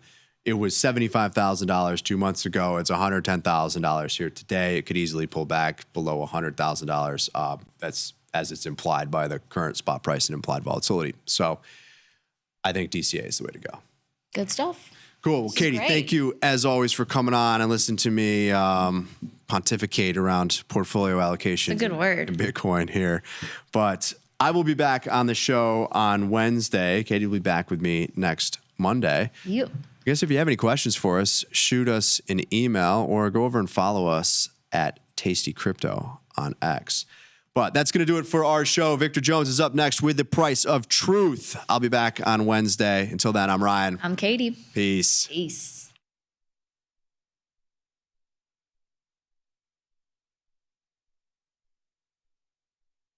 Dear Cheapo Airlines, thank you so much for sending my luggage on a magical side quest instead of my planned destination. I am glad that I had the sustenance of the single pretzel I was served on board while I was waiting for my bag to arrive. Looking forward to your reply, because surely the response can't be as delayed as long as my flight was. Warm regards, Bettina. Sometimes it feels good to get smart. Get even smarter with live trading insights and some live taunting. Every day I do God's work here. From the smart mouths at tastylive. If you missed the live show, here's our cherry on top weekly recap. I made a list of the 7 places in America that I've been to. This is my list. I don't care what anybody else says. There are 7 places that you would drive out of your way, like get off the highway if you're going somewhere to go get a certain food. Okay. We are ready for your presentation, my lord. In New York City, you have to go to Katz's. You get to Chicago, you have to go to Riccobenni's. You have to get off the highway in New Haven, go to Worcester Square, go to Pepe's. The original Pepe's. Some people go, Pepe's Pizza, yes. You drive straight up 95 until you get to Maine, and you go to Ken's in Scarborough. I was there this weekend. I put it easily among the greatest meals I've ever had. Then my 2 final stops are actually both in Texas. Pecan Lodge in Dallas, and then you go to Austin, and I'm a Terry Black's beef rib person. It's the best I've ever tried. We're going to be in Pilsen. I'm going to buy you a Rico Benny's after the show. I don't want you to buy me a Rico Well, that's nice of you. It's very nice of him, but I don't need him to buy me a Rico Benny's. I was going there when you were pooping yellow. Oh my God. I introduced you to it. The first time you saw it, you were buying it from the truck outside the CBOE. God. Sorry, SIBO. You gotta stop. No, you know that's true. Sadlov, you know that's true. My God. There's not a chance. My guys, that's the reason why you did what you did in the restaurants that you made, was because I showed it to you. You know that's true. Do you know that I brought the chicken parmesan sandwich to Chicago? What side of the aisle is Tom on? Is Tom stay in school kids, or is he more towards Peter Thiel? I'll pay you $100,000 to go start your own business, scrape your own knees.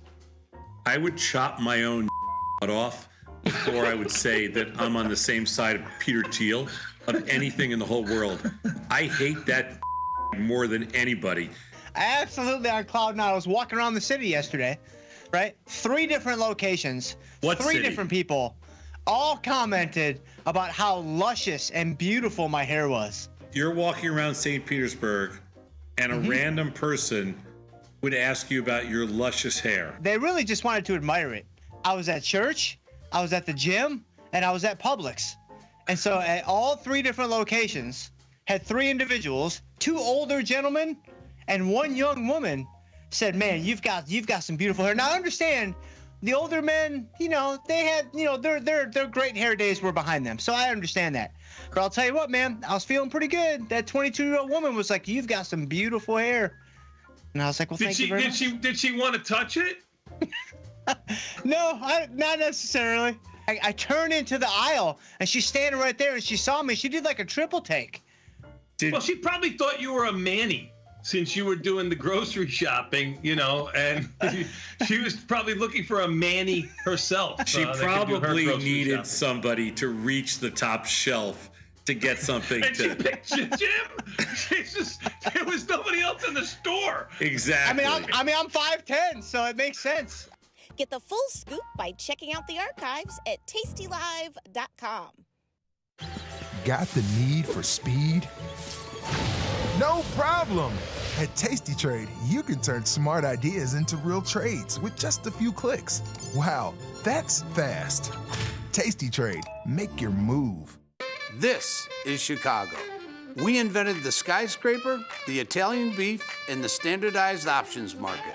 SIBO is not only the birthplace of options, it's also where Liz and Jenny got their start. In an industry first, 2 female former floor traders broadcast live from the floor. Hear the sounds of live market action and feel the electricity as they present real-time trade ideas and research-backed market studies live from the SIBO's SPX pit. Watch Liz and Jenny live from the SIBO, only on Tasty Live. You can get up to $4,000 when you open and fund a new account with Tasty Trade. That's 4,000 buckaroos, 4,000 bills, or clams, 4,000 in dough or cheddar, not the cheesy kind. 4 large, 4K, 4 grand, which is no small thing. Open and fund a new Tasty Trade account and get on the platform for traders who just want to trade. And did we mention a bonus of up to 4,000 smackaroos? Tasty Trade. Make your move. Tasty Live's godfather of options, Tom Sosnoff, is grabbing his passport and taking this show international. He'll be joined by IG's Rich McDonald in London and Milan, along with special guests at each stop for an evening of live trading. It's fun, challenging, and moves as fast as the market. Doors open at 5, with trading starting at 6. Come early and have a pint or glass of vino with the boys. It's totally free, but space is limited. Register at tastylive.com/events. Options just got molto interessante. Feel like your wardrobe is missing something? Like style, purpose, and maybe a dancing dog? Can I pet that dog? The new Tasty Trade and Tasty Live web store is now live. New merch, bold designs. Did we mention all net proceeds go to one tail at a time? Invest in the real bull market, dogs. Go to tastytrade.threadless.com. Grab some gear and help some pups. You get merch, they get a home. The market doesn't stop. So why should you? Diversify your portfolio with stocks, options, futures, crypto, and more from Tasty Trade. Focus on the markets that matter to you. See the odds before you trade using curve analysis, IV rank, and more tools. Get industry insights that help you find your... Oh, yeah. Tasty Nation, good morning.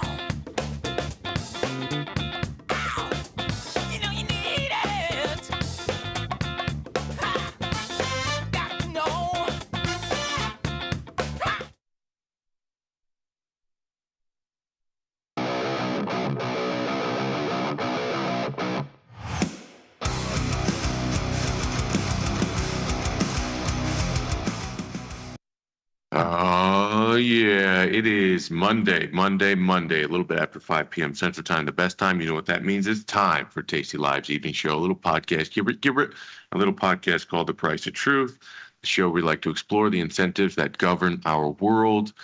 And I swear, every weekend they give us a little bit more and more incentives to chew on. They're making us earn our money. More on that in just a bit. Shout out to everybody watching on tastylive.com. Shout out to all of you watching on Tasty Trade desktop and mobile applications. But if you want to be part of Bing, this little guy, did I get it? That little chat box on the center of your screen. There's only one place that you can do it. That's on the evil YouTube. Google YouTube. So head on over to Tasty Live's YouTube channel, find it, subscribe to the channel, and all of your thoughts, both appropriate and otherwise, will be live streamed up on the screen here. And They're unmoderated, unfiltered. Just kidding. Just kidding. They're moderated. Don't give the guys a hard time. Let's keep it respectful in the chat. That said, shout out to everybody already in the chat that's typing out random ass characters. Just move those phalanges, move your metacarpals, smash the keyboard into your face, and spoof the Google algorithm into putting us in front of as many people as possible. Shout out. I sound a little better. I just realized no more sniffles. I promised you on Thursday I wouldn't have them, and I made good on that promise. Shout out to everybody already in the chat. Catan, Emmett, Donna, Mark, how are you? Emmett, did I say your name twice already? I did. Go buy a lottery ticket. Grumpy Mike, Brian, Cato, Jay, Soul Train, Lone, JDD. Oh, the whole gang is here. John, Betty J, and so many more. Shout out to all of you. I would sit here and just talk to you and about you for the next 90 minutes, but I'm contractually obligated to say something of meaning or that could be interpreted as something of substance. Let's get going. Apparently, everyone's gonna figure this out one day or another. That like those first order read-throughs, World War III equals bad. I guess that model doesn't necessarily work on a day-over-day basis. And I don't mean to make light of what's happening, but the S&P 500 up nearly 1% today in cash markets, that is. The NASDAQ up 1 2/5%, acting like bond proxies again. The Dow Jones up 0.75%, and the Russell did okay. The second best performing index on the day from a cash point of view, up 1.12%. The VIX, very interestingly enough, sold because the market's perspective, I don't know if I could say nothing ever happens. I would say everything always happens. And if that's going to be the case, the only thing that doesn't happen is the end. 1911 down $1.71 in the VIX. They smashed volatility today, down 8%. I hate doing percentages of percent, but we just did it. So VIX cash at 1911. We came into the week Sunday, something like, getting into that sweet spot. I think the people around here like that 20 to 22 range. You're getting historically elevated volatility, but perhaps nothing crazy in the markets. The only problem is that once you get into that range, the likelihood of outlier moves from those levels start to become elevated. Whereas the opposite is true for volatility when it's low. It has a tendency to auto-correlate. In other words, low volatility begets low volatility. And then, a 22 vol range begets the potential for higher outlier moves or fat left tail moves. So we're getting a little sort of out of the danger zone. Forward slash VX at 20, spot 21. Came in today, but if you remember, the VIX term structure basically been flat at 22 out for the rest of the year. And though we've been in contango, what really just happens is that front month drops by a couple of points.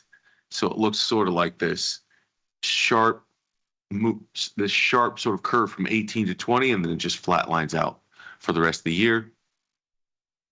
No real change in the shape of the yield curve. And bonds here, again, continues to be one of the world's most talked about, but most boring trade on the board. Yields move a little bit higher today. 112 and 22 30-seconds. Let's see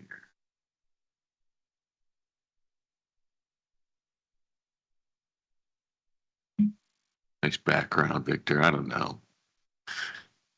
I'm in a new spot today. I'm in a new place. That's why maybe the lighting looks a little bit different this time around. I'm in Thailand. Thailand of all places. More on that in just a bit. But the long end at 112.21 moves just a little bit higher, but we're in a super tight range. Second session in a row. So Friday, we had a pretty big range to the downside on what was that? The data we got last Friday down a full range of 2 points. And then this session, a full range of 1 point, was still moving to the low side, backing off of 114. What a frustrating trade that has been. You know, I guess it's frustrating only because the older I get, I think the more impatient. When I first started, I was super impatient. Then the longer I did this, the more patient I became in waiting for an idea to develop, the longer time horizon I was willing to wait. But then on the other side of like big fall spikes, when things are moving around, you get a VIX 30, 40, 50, 60 market. VIX 20 feels so boring, you know, and you put on a trade and you get used to enough vol that makes that thing a winner, or have to either cut it or manage it inside a day or just a few days. Things that you put on and have to wait weeks to months for it to do anything. You know, we were spoiled. Vol spoiled us for a while, and it's no longer doing so, especially in the bond market. So we wait. I personally have slightly long deltas here. I would love to see these things grind up to 117. I think the data has to get real weak to do it. And even if it does, I'm not exactly sure that the market's going to really care, because I think the market, for the most part, expects the next month or two of the data to be so sloppy and might read through any weak data. Bangkok. No, not Bangkok. Koh Samui. Edward says, Cali is nice as of now, Victor. Tom Banjo says, I used to double down when wrong. Yeah, I think there's a difference between doubling down and diversifying entry. So the difference is, in diversifying entry, you're sort of planning to be wrong. So you're saying, okay, let's say this is my max trade size X, and I'm going to fire 5 bullets at this thing. So I'll divide my, let's say you do this equally. I've seen people that don't do this equally, but let's say you divide the capital by 5. So X over 5 is the trade size for each one of 5 trades. So you start layering in at different times and prices. I think diversifying entry price, the difference between that and doubling down is like you didn't really have a plan to begin with, and then it went against you. And so you throw double the capital at it, or some percentage. Diversifying entry is you sort of had a plan going in as to how you would lay capital out over time and across prices. So I think doubling down isn't wrong. It just starts with a bit more thought up front about what you would do over various circumstances. But what do I know? I'm no guru. So we've had a backing off. That move, we had 3 out of 4 sessions where the 2-year rose. We've now had 2 straight sessions where the 2-year has backed off that level.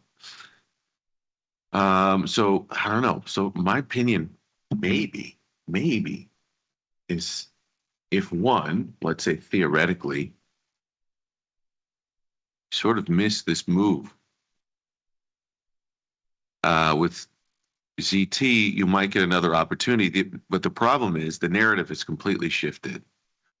After what has just occurred in the Middle East between Israel and Iran, and the crude oil spike, which was sold obviously around $6. I'll talk about that here in just a second.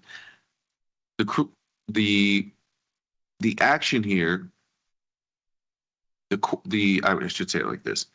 The concern is that this creates sustainably higher energy prices, and if it creates sustainably higher energy prices, that could work its way into inflation expectations. And I think something is happening right now that's really interesting, which is the market itself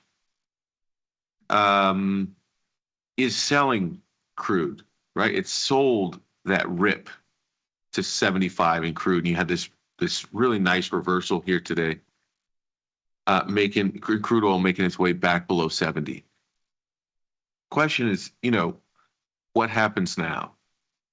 Do we have some sort of new range, 70, 75? Can we work our way back up to 80? Because if so, you will see a more meaningfully higher crude oil price start to work its way into inflation expectations. And I personally think that's what we're seeing in ZT in the front end of the curve, is that inflation expectations are rising slightly, as I think they should.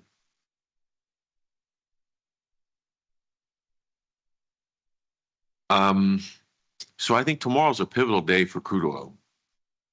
If it looks like it wants to establish a new range, I think this move in ZT is probably warranted. And you have to sort of change inflation expectations going into that meeting on Wednesday. But I think if it fails and you see another meaningfully soft day tomorrow in crude oil, then I think probably this move in ZT is less warranted and would be an interesting short-term fade. So I'll be watching the crude oil tomorrow and the relationship I think that has onto how to think about the Fed moving forward. Not even what they will do, but just how the market perceives what they can do. Higher crude oil goes, the more the market is going to say the Fed is pinned and they can't really cut interest rates. That's what they're going to say. Powell's discussion, his Q&A and everything else on Wednesday could open up the range regardless. So we will see. Bitcoin back to 108.2. Some pretty decent headlines over the weekend. Firms buying up either Bitcoin or ETH, favorable legislation, favorable sort of institutional news flow. So it's not surprising to me. And I don't think this is necessarily a market you want to bet against Bitcoin yet. I don't think we're there yet. I don't think until we get to a number that just seems stupid, seems unreasonable. And if we get there with speed, I don't think consolidation, find a couple thousand points higher, consolidation, find a couple thousand points higher. I don't think that's a market that tends to indicate sort of a top in digital assets. I don't think we're there yet. Mark Aguilar saying EVTOL getting some traction. Flying taxis and Ubers is cool to go with drone package delivery. That's right, Mark. I think we talked about this before. But I think, if I'm not mistaken, the president either did or was going to, but I think he already did sign a executive order. And the executive order is effective, something around flying cars, making sure we open up the possibility and the regulations to make those a reality. I own Joby Aviation, which is up 4.5% today. So this is kind of my EVTOL play. JOBY. There are a handful of others out there. I can't think of them offhand, but this is the one I'm betting. It's coming. The Robotech, at least if it's not coming, it's what people are currently betting on. Investors might be ahead of that world. But, they're betting the CRISPR therapeutics, biotechnology, energy credits, flying drone, humanoid robot delivery services. AI, like that, the world is betting that those outcomes right now. They might be ahead of themselves, but that's where the bet is. I don't know that that world comes in like 9 to 18 months, which is what the betting window is of the markets. But that's what they're betting.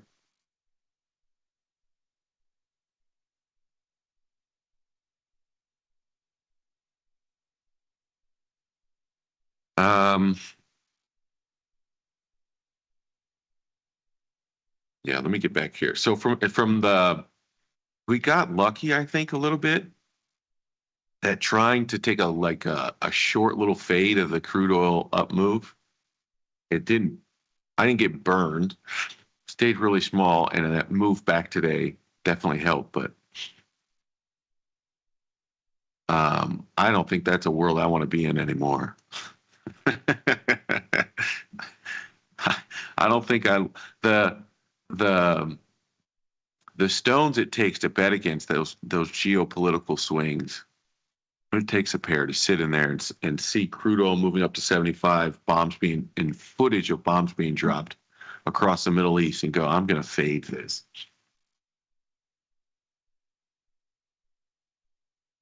What's worse for markets? TDS run amok or murderous MAGA vendetta? Probably both. I don't think either deserve edge there. I will say that the event, I did talk about my thoughts for, I thought it's going to be weird to try to say this. On June 14th, given all the things that were happening that day, and rest in peace, the two people, I think, who lost their lives that morning. I believe it was that morning. So it's weird to say this, but I think all things considered, I thought there was going to be way more escalation on June 14th than we actually saw. And I'm really happy about that. And I'm not minimizing at all the two lives that were lost. What a wild world, man. But they didn't just fade crude oil. They happened to fade natty gas just a little bit. Some of the defense stocks, Palantir, an all-time high, up nearly 3%, which I suppose makes sense, right? If you were looking for this thing to get tired, probably escalating tensions in the Middle East is probably not exactly going to be helpful for a rollover of the world's foremost sort of defense, quasi-defense company, Defense AI. Do they not just live in a category all their own? Or am I mistaken? Is there a close competitor to what Palantir does right now? Can you think of? I mean, I'm sure there isn't another publicly traded one. But I wonder, I should take the time to figure this out. Who is their actual, even private competitor?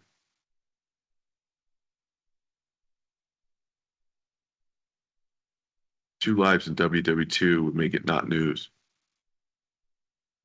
Fair point.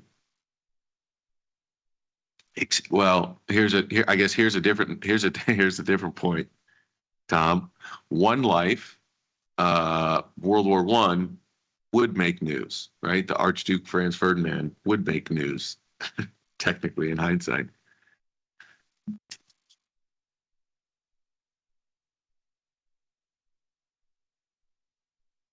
Before I go there, let's go here.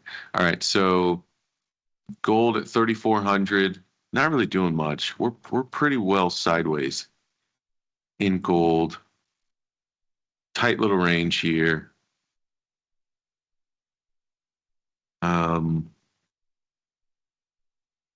Like, it's so hard because you kind of want to short gold. Kind of want to short it, given its sloppy price action and maybe getting rejected here at these levels 3 times in a row. You kind of want to sell it.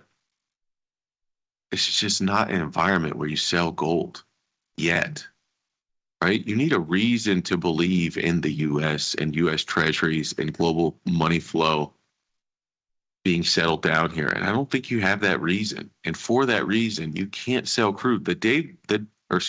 Gold. The day will come.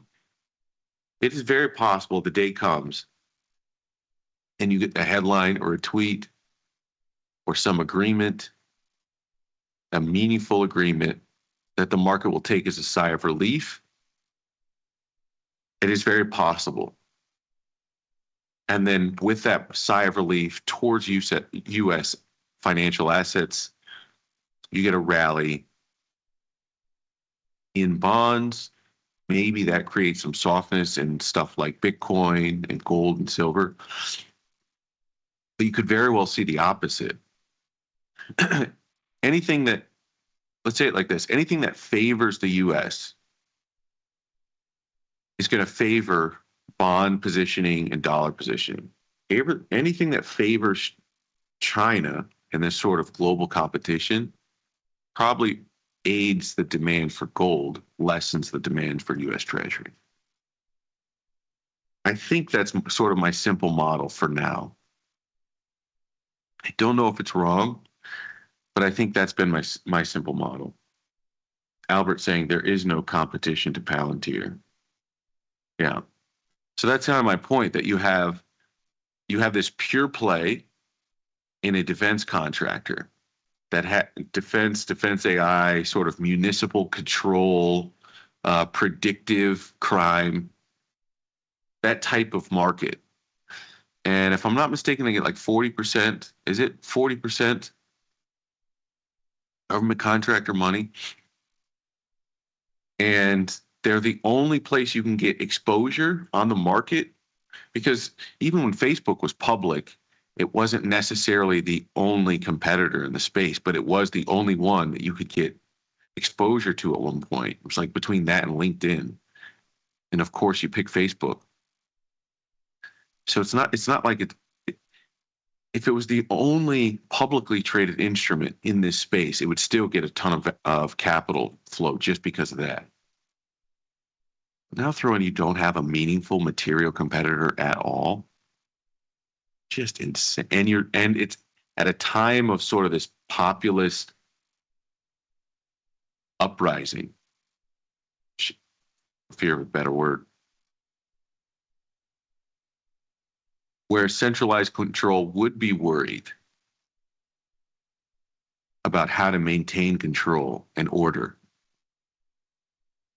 Therefore, your services have a premium valuation at an all-time high today, 144.86. Crazy, man. There's two things.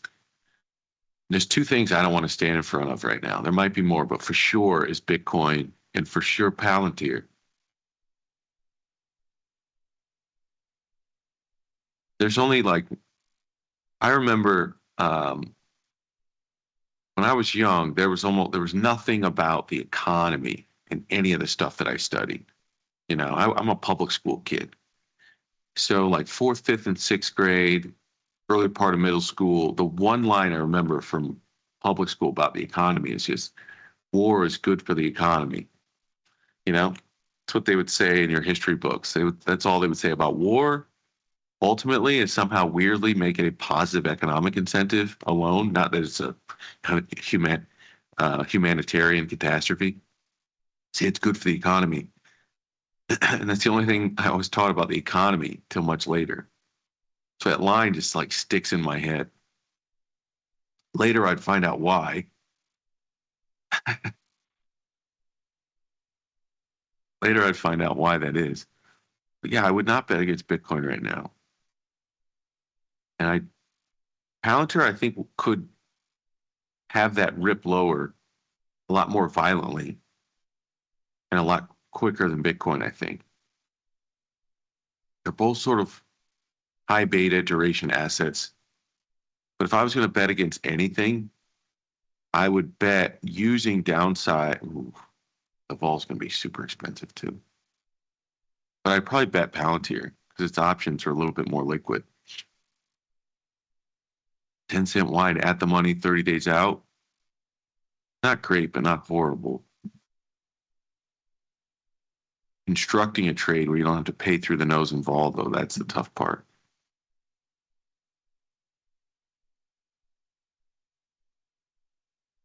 Crude oil creeping up a little bit. And silver's kind of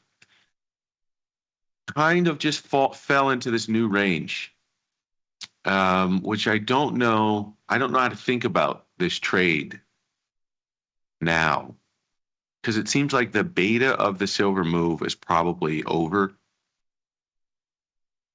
And so now we're in just a structurally new range for silver, which might mean you could have a little bit more upside in this thing. But without a catalyst, we're likely range bound sideways now. So I think it's like a momentum trade, as trying to catch this quick swing. I don't know.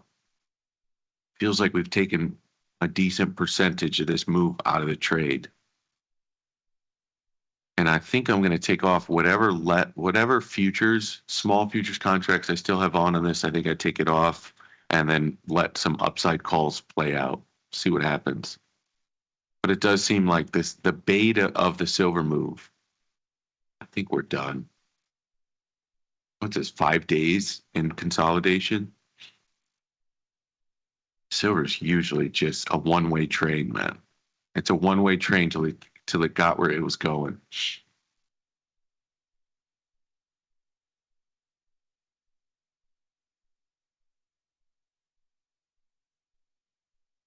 So I think it's time to adjust on that one.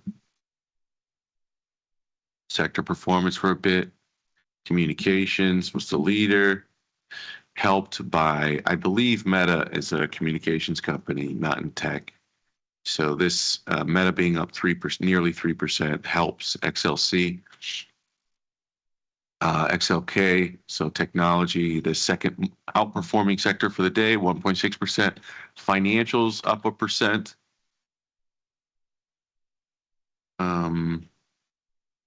That's interesting. I don't think we've had financials as a top performer in a while.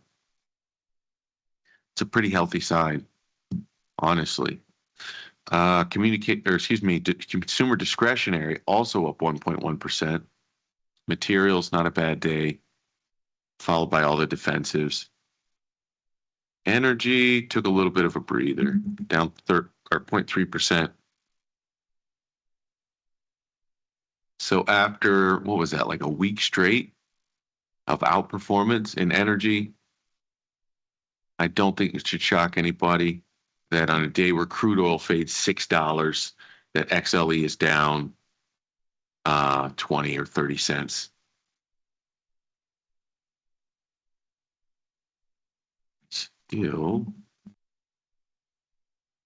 I still think if they fade crude hard enough here,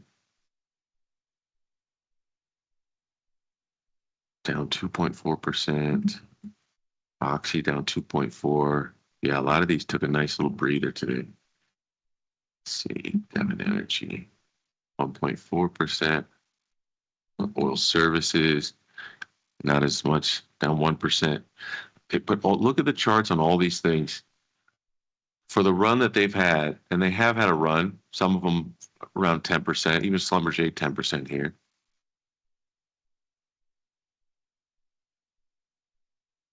On a relative basis, they still think these things are still cheap relative to themselves. If we're headed into a slowdown, then probably some of that's warranted. But I think when we came in post-November, there was sort of a Trump trade that was priced into the market. And that Trump trade was really pro-growth. It was tax cuts, and it was pro-energy. A lot of that trade, that momentum, has reversed. And the only thing that didn't reverse out or normalize, I think, was the pro-energy part of this trade. And that could be because the market just sees a slowdown, or it could just be because there's value to be had still in the energy stocks. And I guess if I was going to bet anything here, I'd bet there to start. I think they could get a little cheaper, especially if the market's going to keep fading crude. And you got a 2.5% discount off yesterday on some of these stocks. So I still kind of like that space.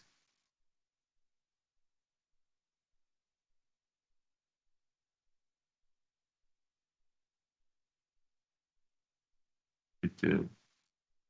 Mark says, I buy every dip we dip on Palantir. Clever.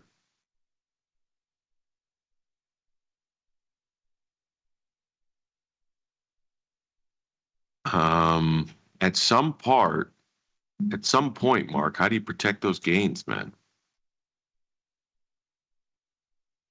Just let it ride? Just let it rip, huh?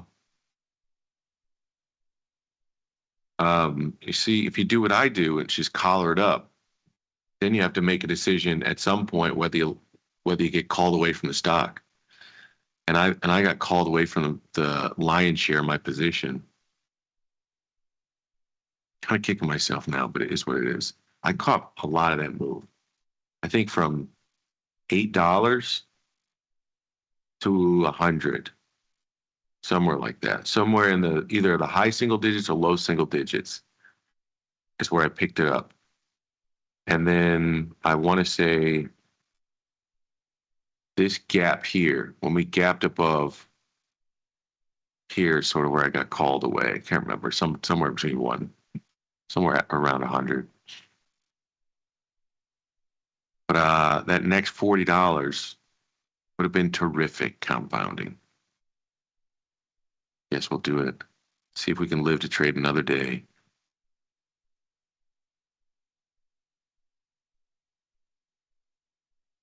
All right.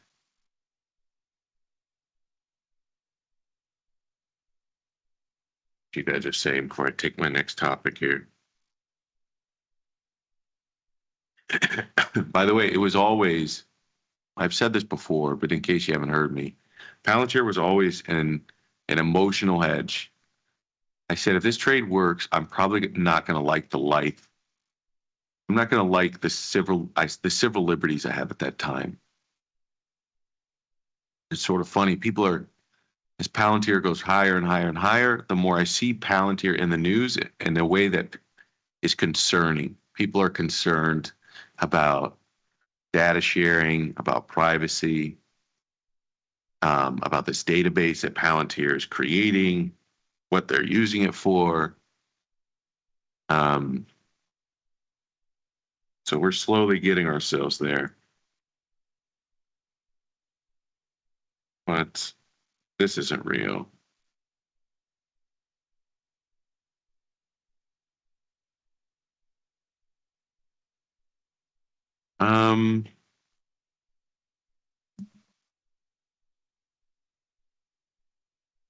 Interesting.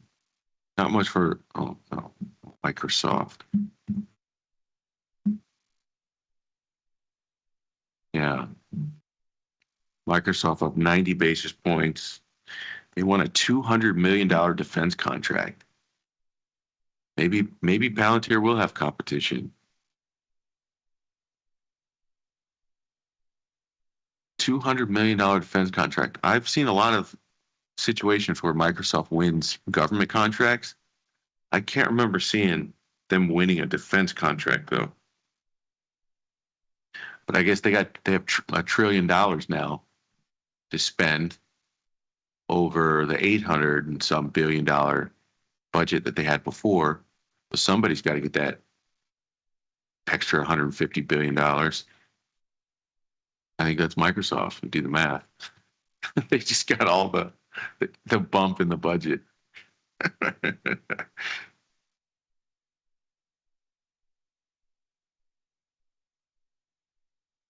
I also saw that Google was laying off people.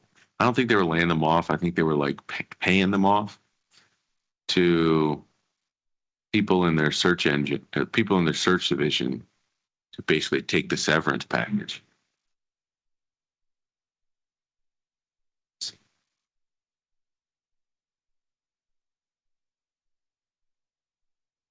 See, this one finally moved. I thought for a while Apple was cheap too.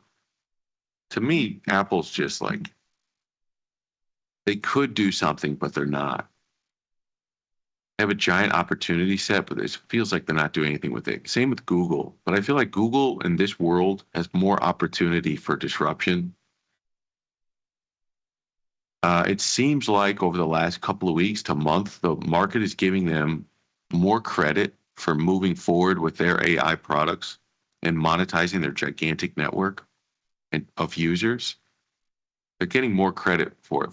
But at a while, I thought they were like the cheapest potential AI play, which is an irony because they're the market dominating position. But I suppose it shouldn't be that much of an irony. They're the incumbent and they're being disrupted. So the incumbent is not really getting credit, and all of their lost market share is getting spread between these new entries, both private and public. But to me, they seem like at 150, this seemed like a steal.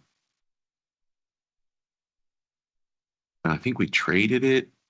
There's in Microsoft, but I didn't like buy any stock. That seems like a mistake at this point.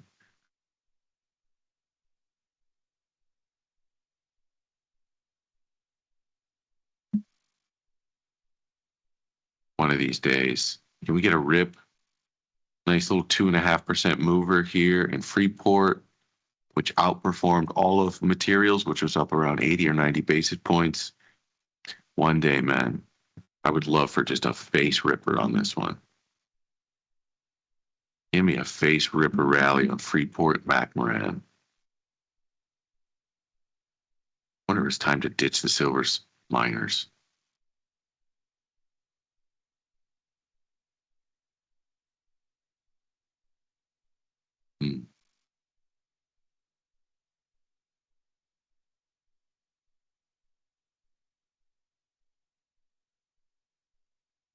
Have you thought more about the home builders, or are we just kind of not into it yet? Brian, I said this on last Thursday. I bought a little bit of 3 builders on that list. Not much. So it's not like, I don't think there's like this binary point in time where this trade just turns around, unless like the Fed starts to indicate in any way, shape, or form that they're going to implement something like yield curve control, or they're moving their way towards it. But I think they have so many steps between now and then.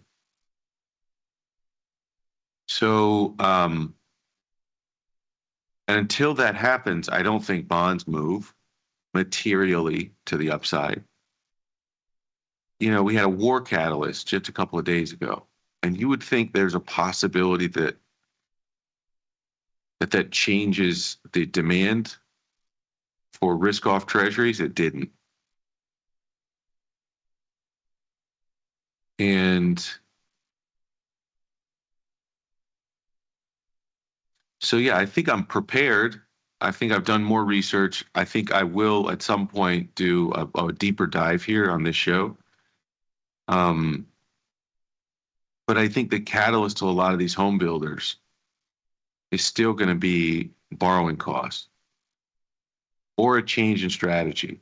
You know, that it's possible that some of these higher average selling price models, I wonder, they move either into the Toll Brothers range, which is the $1 million homes plus, or they move down towards the lower end, like the legacy home average selling price range, down in the $200,000 range, which could change their demand profile. But I think without changing demand, which is what you buy, likely buying, or which is what you build, likely creating a smaller home. If you're not doing that, you're not increasing demand. Then the only thing that can change your demand picture is the borrowing cost of the consumer or their wage. Problem is, if their wages go higher on a real basis, inflation expectations should theoretically go with them, and theoretically higher borrowing costs. So really, the only thing in the very short term I see changing the demand profile, it's just a demand for the U.S. Treasury, demand for long end U.S. debt.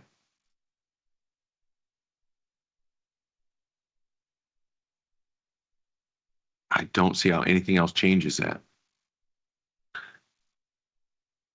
And so, yeah, I do think we're probably getting some of these things, some of these multiples are looking relatively attractive. I think we'll be here I think we could be here for a while. That's what I came away over the last week or so thinking. We just need a catalyst for bonds. If bonds are at 114 for the next 3 weeks, the home builders will probably be here too. I don't know that there's. I don't want to say that. I definitely don't want to say that.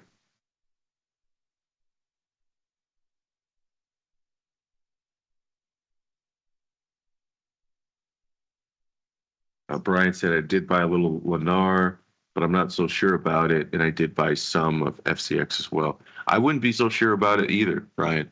I don't think it's a short-term, for me, it's not a short-term buy.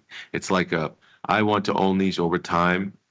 And the way that I've sort of mentally thinking about this is long end rates could go to 6%. If they go to 6%, I will be buying home builders at a cheaper price. So I guess we started off the show saying the difference between doubling down and the difference between diversifying entry prices is if I start with the premise that I could see a 6% yield, then that would mean materially lower home builders, likely. And if so, what would I want my position size to be today, assuming what I'm saying is true? And so I have a very small position size. So if Lennar dumps, it's not really going to hurt because I'm just starting to build a position. So I can put myself psychologically in this place where a stock that just dumped is actually a psychologically good thing. It's like, oh, great. I get to buy the next tranche at a cheaper price. Speaking of buying tranches at cheaper prices, Boeing up 70 basis points here today. Oh, it's a sick world.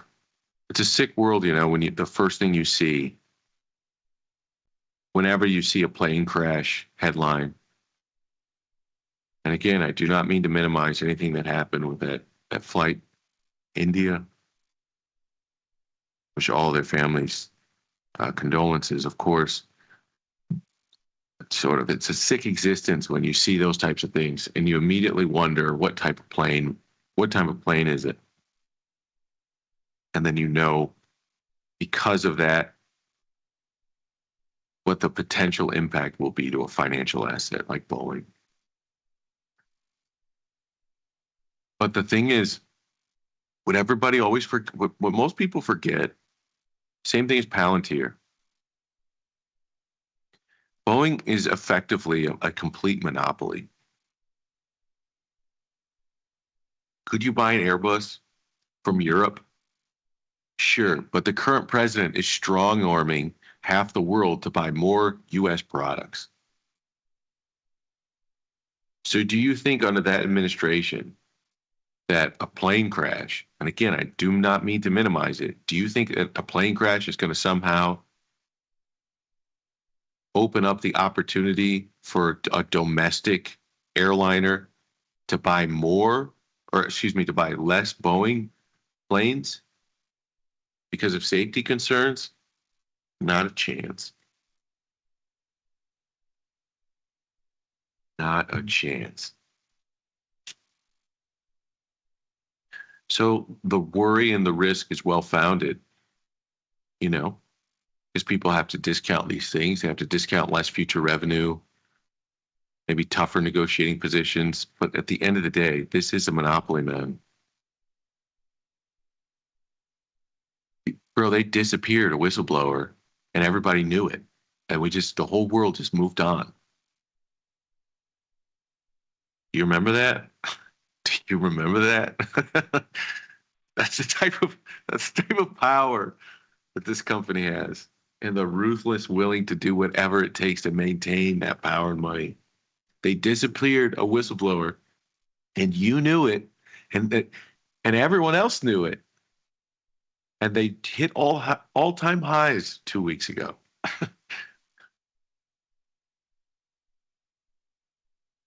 Yeah, two of them exactly. I think one was a whistleblower, one was a witness, right?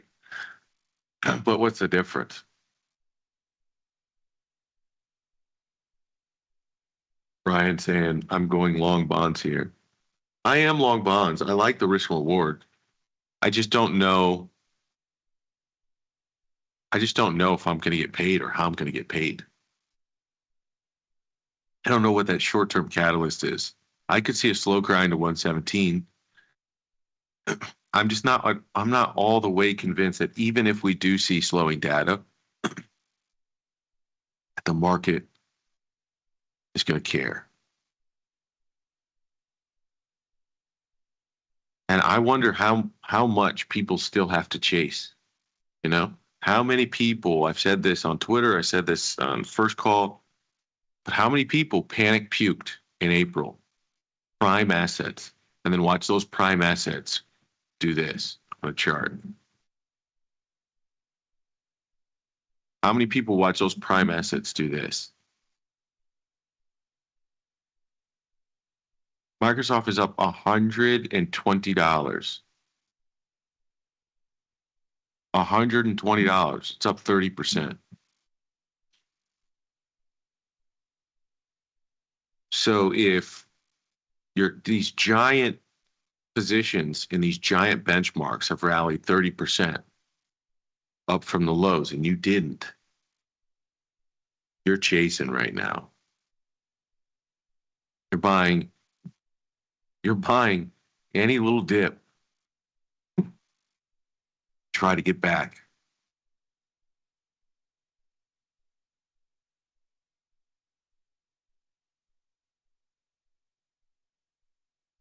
That's why I'm sort of afraid. I don't say afraid, but that's why I'm very careful. There's no part of me that's itching to get short deltas here on stocks just yet.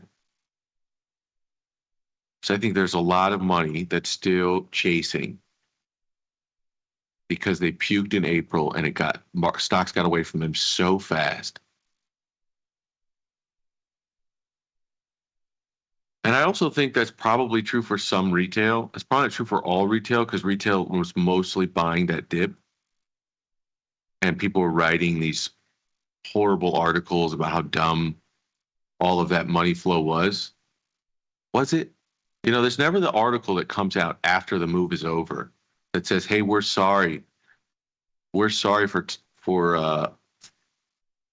speaking with such confidence that these retail traders are making the dumb move.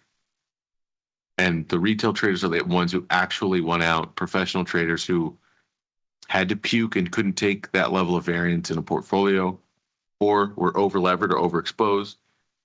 Either of the three got punished. That article never seems to come out.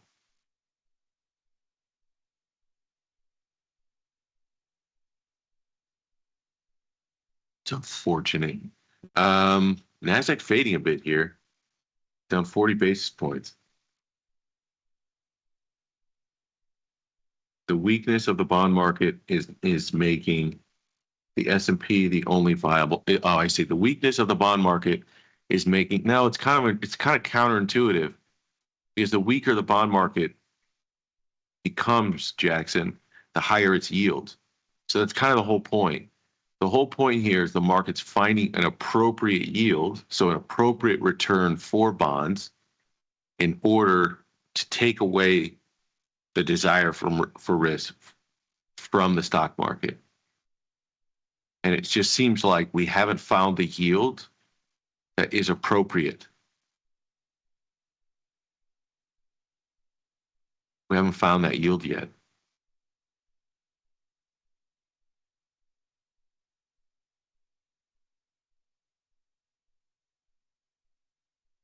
Overlevered. Tom says overlevered did get punished. Dollar weighted returns probably look terrible. I agree. I'm starting to get the itch again. I feel like you should go see a doctor, Victor. No, I'm starting to get the itch again. Like, at what point? I think I would want more of a parabolic move here, but some part of me wants to fade this market again. But how ugly? How ugly for the U.S. dollar?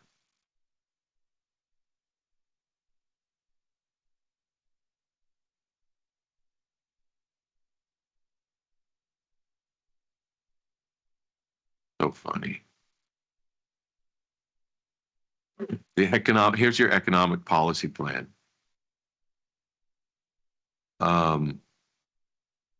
Keep the U.S. dollar as the U.S. reserve currency, but weaken its trust. So you'll end up weakening the dollar, but you kind of want to weaken the dollar, but you want to keep it as the U.S. reserve, or as the global reserve currency. Print trillions of dollars. So trillions of dollars and run a multi-trillion-dollar deficit, increase defense spending, not lower it, cut social services,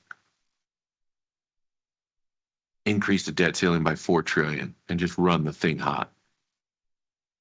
Quit pussyfooting around, inflating your way out of the debt, and just do it. Get it over with. That seems to be U.S. economic policy right now. Crude oil back to 71.33. So some of that fade is coming out.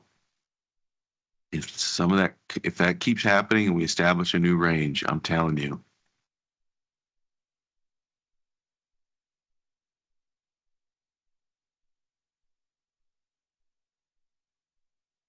All right, I'll do a few more here.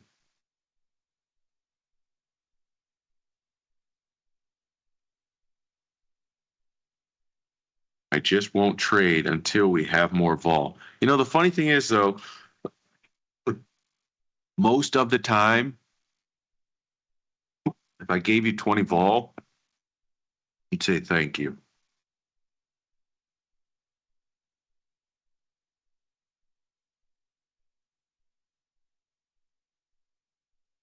Boeing dropped to 140. Yes, it did, Catan. And every day here and on Twitter, I kept saying, I was sort of being very facetious back then, but every new headline that came out of some new plane problem,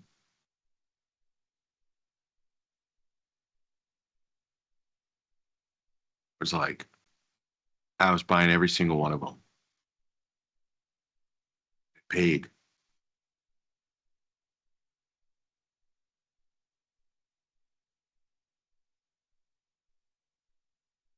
You know, it's starting to make me nervous. All of you are long bonds too. We're all long bonds. Everybody at Tasty is long bonds. So either we're the only smart people and we're going to get paid, or God help us.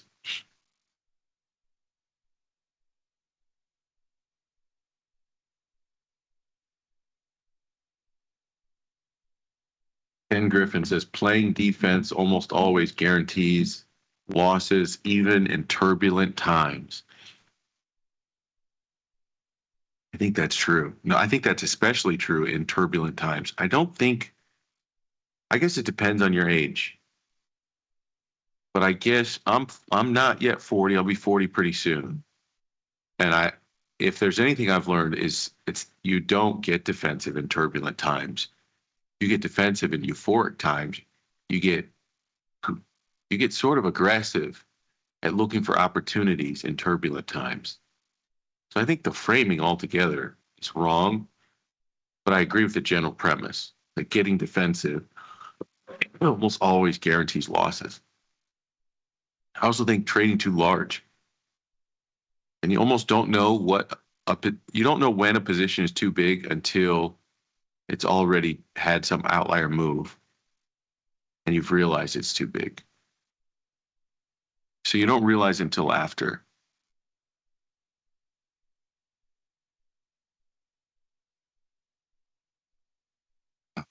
If any of these currencies.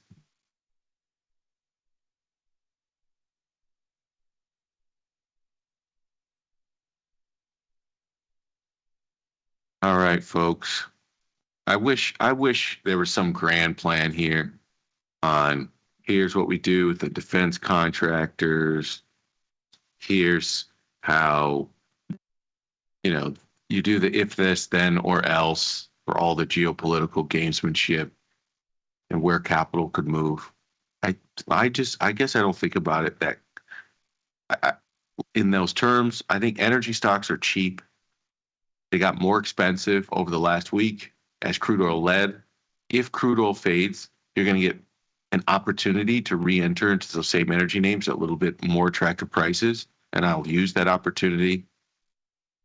I think you're starting to see a shift in leadership when consumer consumption or consumer discretionary companies and financials are starting to lead. This is only day one, but if it starts to become a trend,